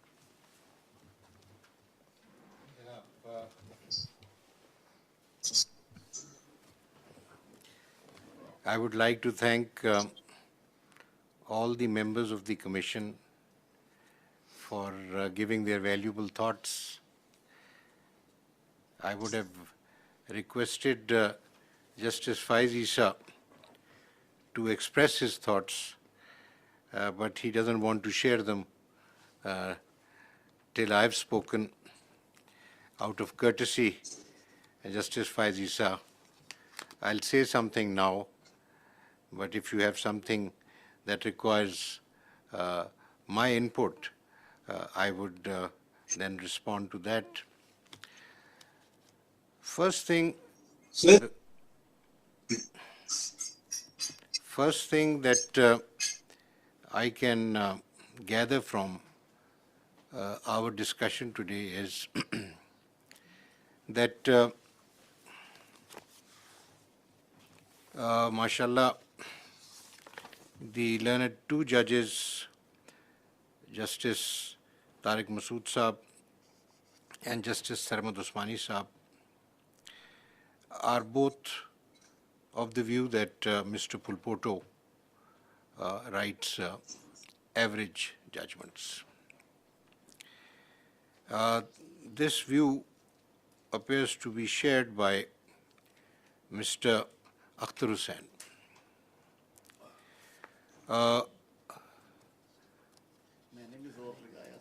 And Mr. Tarad, Azam Nazir Tarad also is of the same view. I respect that view.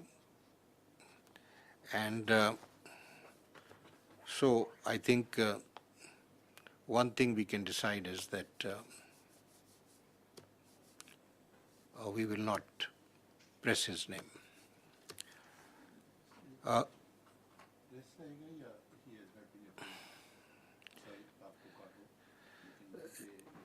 ठीक ठीक इसमें आपको एक बात बताएं हाँ जी हाँ जी I can you see remember Sardar Sahab, we are talking about a High Court judge and we have to respect their sentiments also in the way they are treated.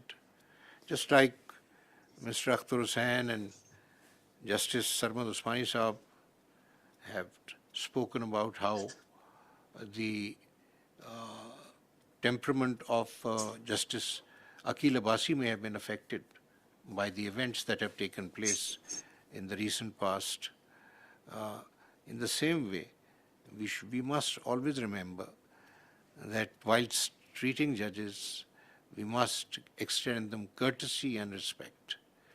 Pulpoto Saab is a judge at serial number 7 of the Sindh High Court.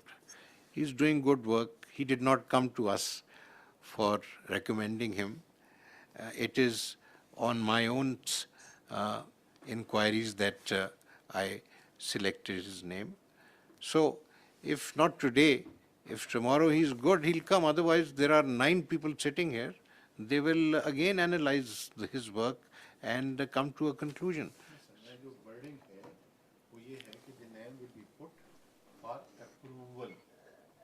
Sending his name. Approved hai ya not approved hai. There's nothing in between. Chalo, I'll. Nothing in between. And the second thing, if my brother say you can withdraw it, withdraw करना है तो पहले start में हो जाना चाहिए था. When decision is being made, और उस वक्त सारे लोगों ने कैची है. Decision has been made. It has been made. No. 1, 2, 3, 4 ये बैठे हुए हैं अपने सामने. Decision chairman का होता है. नहीं जिसमें चेयरमैन का होगा चलें। विद द मेजॉरिटी होगा ऐसी बात नहीं है सरदार इतना साहब, आगे मत जाइए सरदार लेकिन साहब। अप्रूव्ड एंड डिसअप्रूव्ड 2 लफ्ज हैं सर ये मैं इसलिए कह रहा हूँ कि ये आगे भी हमारे साथ इस तरह हुआ जब आयशा की तरफ की बात आई थी जस्टिस आयशा की तो वो सडनली उठ के चले गए 4-4 का हो गया पता ही नहीं लगा कि उन्होंने फैसला क्या किया होना तो ये चाहिए था कि when they put the name of the Aisha, Justice Aisha, and it was not approved by the commission, then must be written that it has not been approved.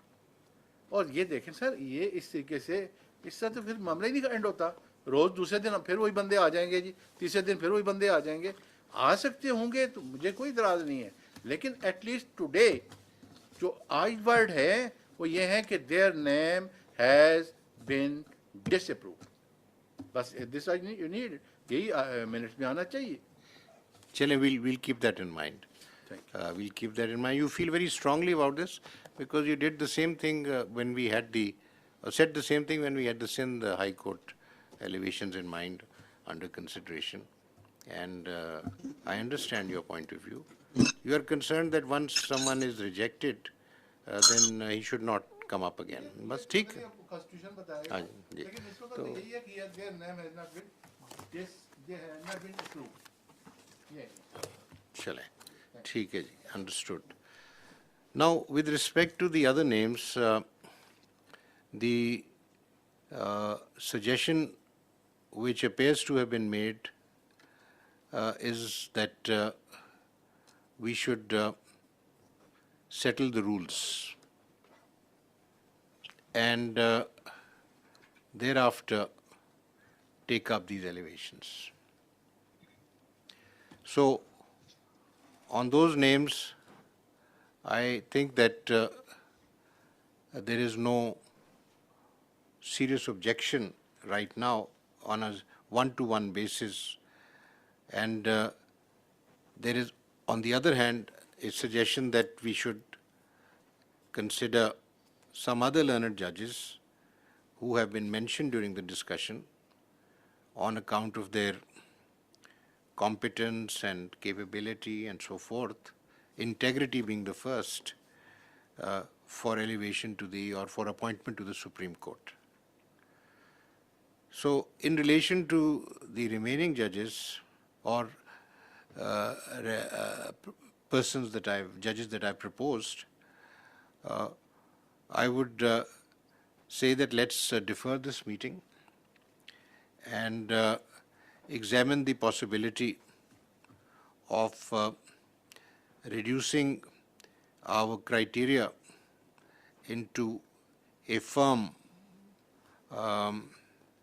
basis for assessing candidates. The only request in this behalf I would make to you is that when I was sitting with Mr. Akhtar Hussain and Justice Sarmad Usmani Saab and the Attorney General at that time, we had a fruitful discussion, and these were the 4 points that emerged, which have now been treated by me as the ruling criteria. In addition to that, the consideration that we should assess the candidates on a seniority basis. Now, this will only happen in the Supreme Court because the high courts are not based on seniority, except for the district court judges, district judiciary judges. For the Supreme Court, we should go in accordance with seniority. Now, I have tried to subscribe that principle in making my proposals. I've tried to give reasons favoring the candidates I have recommended and the learned judges who have been bypassed. The difficulty I was facing, and this I want to share particularly with Sardar Tariq Masood Saab, because he has been very vociferous about this, and so also Mr. Akhtar Hussain, who has also voiced the feeling of the bar. The difficulty is that once you have the criteria, you cannot turn it into an objective thing. Many of our considerations are subjective. In terms of integrity, I think all of us agree that there should be zero tolerance. Any judge of any quality, however superior, cannot be tolerated unless he is pure and honest. So, on integrity, we don't have a problem. On competence, we already have different views about different judges. We have to be very careful when we start expressing our views on judgments, one. And number two, we have to keep in mind the kind of work we have in the Supreme Court. Seniority in the High Court is on account of their induction. The appointment to the Supreme Court is on account of their excellence in all the different attributes that are required in a judge of the Supreme Court. The 4 attributes may be the minimum, or they may have other shades which we can add. But at the moment, the important thing is we should bring the finest material to the Supreme Court, as Mr. Tarar just said. In this regard, it is also very important to keep in mind the kind of work that is required in the Supreme Court. For instance, you would be amused to know that there are 6,823 civil matters arising out of regular first appeals, second appeals, and civil revisions. 6,800. On the other hand, there are 10,118 cases pertaining to criminal matters, excluding NAB cases and bail applications. In 2019, we were informed that the criminal cases in the Supreme Court have ended and they have been finished. No pending case. Actually, what was stated was about the criminal appeals that were pending. But we have thousands of criminal petitions that are still pending. And Mr. Tarar is right in saying that we must look for a judge with criminal law specialty. Now, the point is that in Sindh, you have to keep in mind the complexion of that society. And that was one of the factors I kept in mind. Number two, we want a gentleman who can be a good support for a senior judge. Because if someone is coming for 3 years or 4 years, we have judges who can lead the bench, but they need support. What has happened, transpired today is that persons amongst members of the commission who are familiar with criminal law, they have opined that the quality of appreciation of law as well as record and evidence in Mr. Fulpoto's judgments is very average. Now, my understanding from my conversations with people was different. Conversations with persons who were dealing with him as advocates or as judges. But I respect that, and so I think to that extent we should go by the opinion. Insofar as the rest of your desires or wishes are concerned, please understand that from day one we cannot lay down something and then discover that it's a straitjacket. It is constraining us. It is far better to discuss things like this. For instance, in the Supreme Court, we decide questions of law, in constitutional matters, in civil matters, complicated questions of law, complicated questions of, for instance, tax, regulatory matters that come before us. And we are resolving those issues, so we need judges who have that capacity to interpret the law. One, we need judges who have capacity to deal with pure civil law. So we have to make a mix and at the same time observe the kind of ratio that has been in practice in the Supreme Court for representation from different provinces. In 1997, the Number of Judges Act, Supreme Court Number of Judges Act 1997 laid down that there will be a Chief Justice plus 16 judges. Now I was looking at a chart that I have that to start with in 97 we only had 13 judges. The first time we had 17 judges was a few months later, but then again it fell down. It fell down to 12 in 2000 and then it rose back to 17. The ratio, as Mr. Akhtar Hussain just mentioned, and I showed in this chart, for Sindh is mostly 5 judges. And for Punjab, it is mostly 7 and even 8 judges. At times, we have had 8 judges, one of them being an ad hoc judge. And this is how it's been going, 7 to 8. Balochistan has mostly had 1 or 2, and in the year 2009 until the year 2011, we have had 3 judges from Balochistan, but back to 1 in 2011. And 2013 and 14, for some reason, there was no judge from Balochistan. So the figure has been varying, but there is a certain ratio to which the numbers would come back. I want you, gentlemen, to understand that instead of treating this thing as one unity, we must respect the provincial entitlements.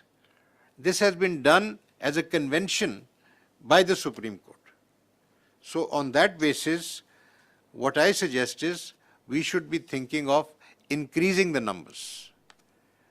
I have been thinking about this, and if you gentlemen agree, endorse my point of view, and I can approach the government for legislation, for the amendment in the Act, so that we can have a couple of more judges. This will give us more freedom.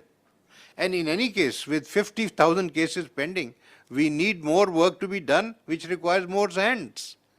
So that's the other thing. But I would request you that putting down things in rules immediately is a difficult thing. It's not that easy.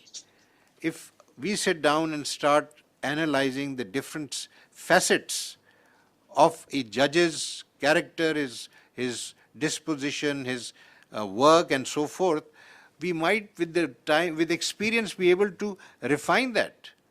Today, I have seen that the analysis of judgments by Justice Tariq is excellent remark. But incidentally, I have done the same analysis, and I'll just give you the figures. I'll just give you the figures that how many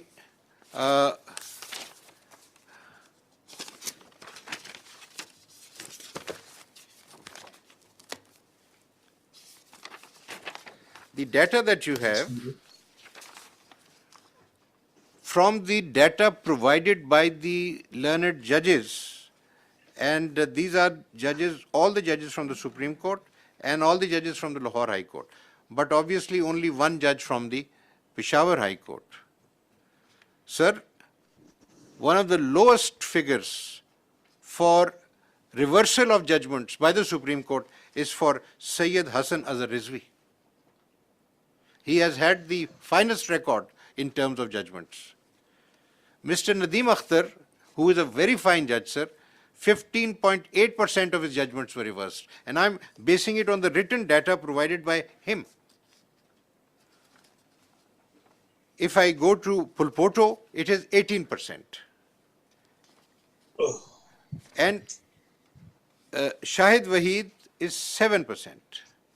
But when I look at the result of Shujaat Ali Khan, it is less.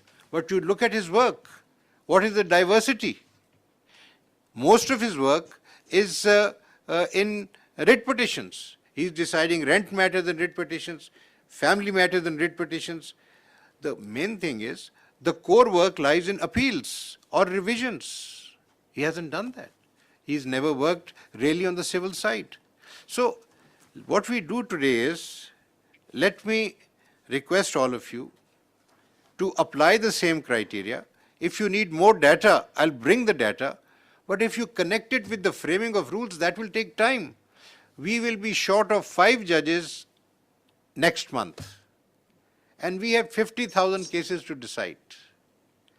My request to you, gentlemen, is to apply your minds the way you have applied today, so that we make positive progress.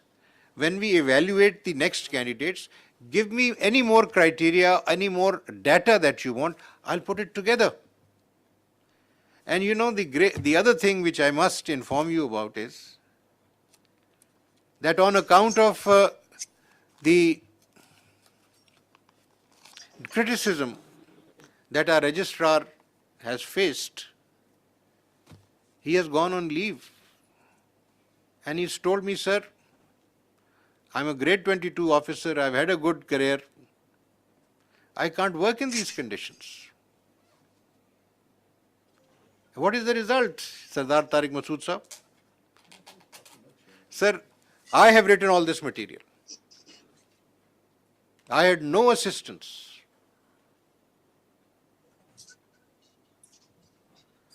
So we have to work as a team, and we have to build our team, strengthen our team.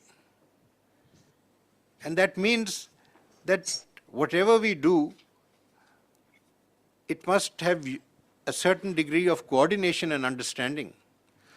Imagine the kind of proceedings we've had today and what we did on 28th of June for 5 hours. I'm so grateful to each one of you for being focused and for being so clear in your formulations and statements. So, with your consent, gentlemen, let's say goodbye to Mr. Phulpoto. And I think to satisfy Justice Tariq Masood Saab, we would say that he has been considered but not found fit for elevation. Is this what you want to say? Not recommended. Not recommended for elevation. ठीक है जी? Okay. For the rest, we defer to meet again and for me to make further and other recommendations. You have given me some names. I don't want to discuss my reservations about Justice Akil Abbasi. I have material on that. Mr. Akhtar Hussain knows about it. And Mr. Tarad knows about it. And I have mentioned to some extent Justice Tariq Masood Saab also knows about it. But today I will tell you that I will meet him personally and I will form an opinion about him. If necessary, I will request one of my colleagues in this commission to join me and we can have an exchange with him, exchange of thoughts and so forth. And I'll come back and report that. In an informal meeting, without a formal meeting, I'll inform you I have respect for him. I mean, I have no connection with Karachi, no personal likes or dislikes, but I go by the record. I know of 3 incidents which took place, but agreed, Mr. Akhtar is right, all these incidents took place after he was bypassed. Okay, let's see if it is workable. Otherwise, I'll place that material before you and you can think about it. जी जी इसको दबा दें. I don't want to change your opinion or to contradict Sardar Sahab. But one thing I'll say that Mr. Phulpoto, I know him personally. He was with me on the bench for 6 years. अच्छा. And his honesty is beyond question. Tariq साहब सरदार साहब को जो खबर मिली है मैं वो उसकी हद तक क्योंकि इन्होंने ये बात यहाँ कही है तो I wanted to bring this कि नहीं सरदार साहब ने जो बात देखे ना वो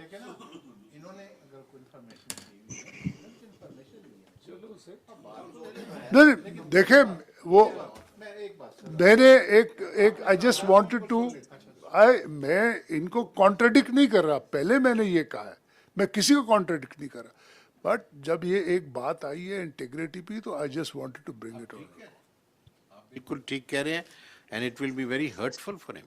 यस, ये अगर ऐसी बात आप देखें ना सबको डेफर कर रहे हैं, आप उसको वो कर रहे हैं और आपने 4-4 का वोट है इस वक्त, तो फिर आप उसको ड्रॉप कैसे कर रहे हैं? 4-4 का वोट है. अनलेस यू देखे ना सबके लिए वोट मंगवा नहीं तो देखे ना ये यही बात है ना. नहीं मैंने देखिए तारिक साहब आप गुस्सा नहीं करें प्लीज. आप चले. We are adjourning now because No, I have not spoken, sir. At least hear me. You can't do this. You had agreed to let me speak. If you are going to do this, then Qazi I am साहब going ठीक है, to. आप फरमाएं जी फरमाएं. आप please बताइए क्या कहना चाहते हैं. नहीं जरा मुझे आपने जब अग्री कर लिया उठ के चले जाए, ये तो सही नहीं है. अच्छा, thank you very much honourable chief justice Shah साहब अगर तशरीफ रखें तो मैं कंटिन्यू करने की इजाजत दे. Sir, first things first, I like to call a spade, and maybe I'm not so flowery in my language, but never to my conscious knowledge say anything wrong. Anticipated vacancies are an illegality and unconstitutional. Look at the people in this room. Can they even contemplate violating the Constitution of Pakistan? The first point. The second point is on Article 206, seeking opinions from certain judges and not from certain judges, or certain judges unilaterally writing to the Chief Justice. I don't want to be here. Sir, there was a time when you asked me this. Maybe even now, I would have said the same thing. Does that mean anything? Are we making 206 redundant? If a person asks and he says, yes, I want to be there, well, probably that's a disqualifying factor. The Constitution has provided a solution. You don't ask, you don't hear a person, sir, I want to become a judge of the Supreme Court. Sir, I don't want to become a judge of the Supreme Court. If you start doing this, we are violating the Constitution of Pakistan. We're talking about conventions. Here I'm talking about the letter of the Constitution. Please do not violate the Constitution. Please let us not rewrite the Constitution. I don't have such powers, nor do I claim such powers. Then we have spoken about, there is another aspect. We immediately disregard the Chief Justices. After all, sir, you sit there because of being senior most. Your predecessors sat in your chair because they were senior most. Of course, the answer will come immediately. The Constitution provides that. Let us then not see the spirit of the Constitution and other reasons in the Constitution. Who sits on the Supreme Judicial Council? The junior most judge in this High Court? No. Two senior most Chief Justices. Why? That is the spirit of the Constitution. Two senior most Chief Justices. They can remove the judges in this room, but they're not fit to be appointed as judges to the Supreme Court. What irony. So if we are going to innovate, I do not like innovating with the Constitution or playing with the Constitution. I go by the letter of the Constitution. When that is not available, I look elsewhere in the Constitution. When that is not available, I look to the spirit of the Constitution. What does a Chief Justice bring to this court? Chief Justice brings experience as a Chief Justice. I could call myself a fairly successful lawyer, but what I learned as Chief Justice, I never would have learned as a judge. I had to deal with so many other matters. You know it. And all those who've been Chief Justice know it as well. It's altogether a different ball game. So we are saying, Chief Justices, you have gained such valuable experience. You can remove us sitting on the Supreme Judicial Council, but you're not fit enough to be brought here. Arbitrarily, by all means, consider them, analyze them, reject them. I have no issue. Bypass them, whatever word you want to use. But let's not first in army faction say, who wants to, you are volunteering for the job. No, sir. This is, first of all, we are all, and I respect each and every one of you, great learned constitutional minds. If I was known for any capacity, it was certainly not criminal law which brought me to the Supreme Court. But what was I made to give? What work I was given for 2 years? Criminal work. The areas of my expertise I was not given. So to again penalize a Chief Justice or judge, oh, but he hasn't done this work. Is it his fault that he's not done this work? You're not addressing that.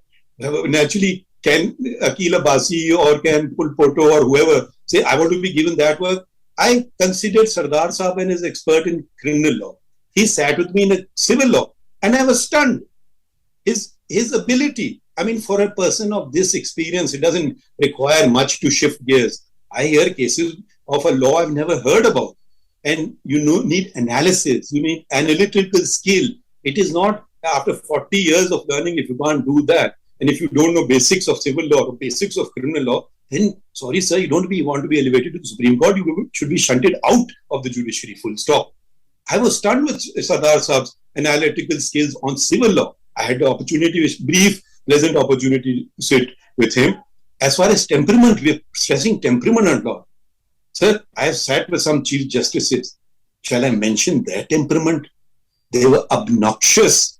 What to speak of a good temperament? Sir, I corrected them. How many of us did? Sir, the people in this room, I say it with the greatest respect, don't mind my saying so. Well, they spoke. मैंने बाद में कहा मैं भी डर गया आपके बात करने से. पता नहीं वकील और litigant का क्या बना होगा.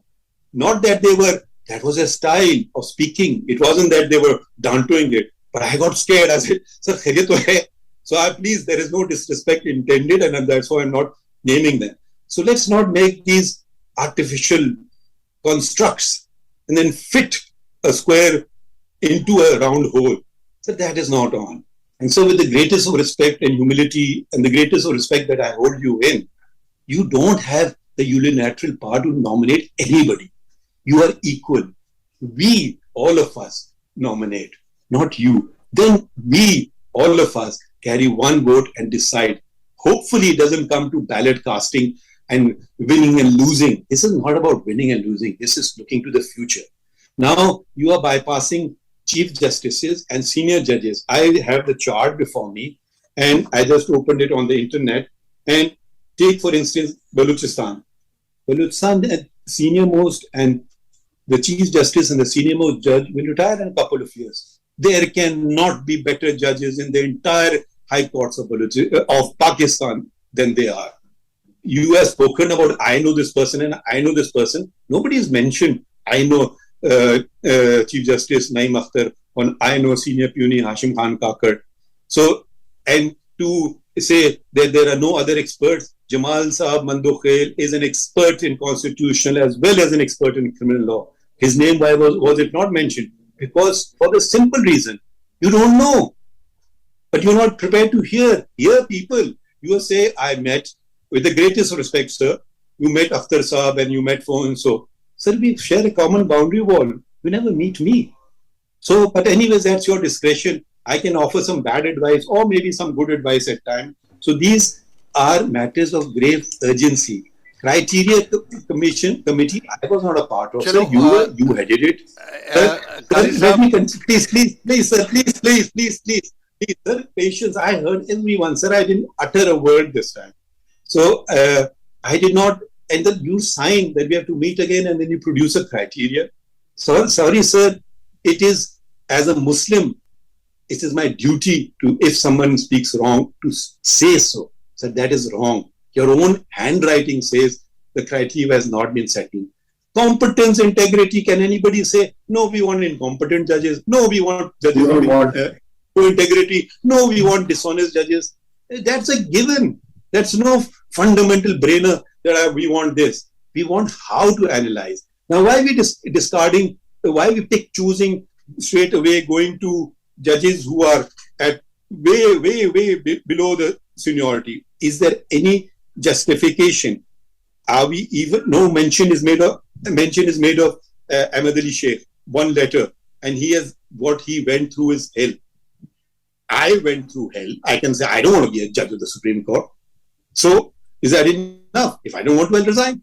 But if you say want, it's not a question of my desire. I consider it my duty, not my desire. If it was my desire, I would not be a judge one single day.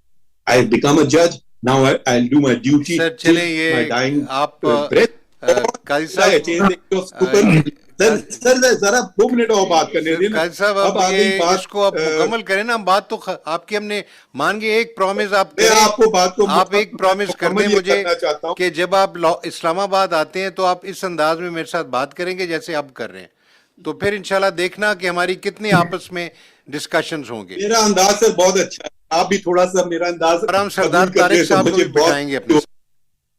अच्छा चलिए ठीक है sir, मैं अब मुझे जरा से बात करने दें। मैं चाहता हूं कि ये हम मुस्तरद करें इस बात को कि honourable chief justice has the sole discretion to appoint जजेस। मैं इस बात पे वोट करें कि the judicial commission of Pakistan will discuss the matter and not it should be done unilaterally by only consider the 5 volunteers put forward in true military fashion to volunteer for the mission. No, let's consider 10, let's consider 20. Let's Thank you, sir. put forward Can I later. And Sardar sir wants to say always consider that. Let me just conclude. All prior to बताइए, that, Sardar that this is the decision of the meeting, not deferment. Sorry, this is the decision of the meeting that it is already we have wasted a time. It's always thrown in my face. The meeting is being wasted. Let us achieve something positive. I don't think Let us achieve something positive. Let us achieve positive better call आपने meeting किया ना, after a month. आपने कर लिया positive sir, जितना positive हो सकता था आज. अब बस thank you sir and let's rise now. Thank you. Just 1 minute, sir. So now we should now Sir, please, minute में क्या accept आएगा nominations from all. सर ना मिनट्स में कुछ आएगा कि किसने अपोज किया, किसने नहीं किया, कुछ नथिंग. ये उठ के चले गए, मतलब ये खत्म ही नहीं हुई मीटिंग. उन्होंने adjourn कर दिए सर. ये कैसे मीटिंग खत्म? ये कैसे नहीं, मीटिंग खत्म हो आपसे गई? क्यों पूछा, मुझसे क्यों पूछा, मैंने क्यों मैनेज नहीं किया? चेयरमैन उठ के चले जाएं. बहरहाल मेरा उनको फिर भी शुक्रिया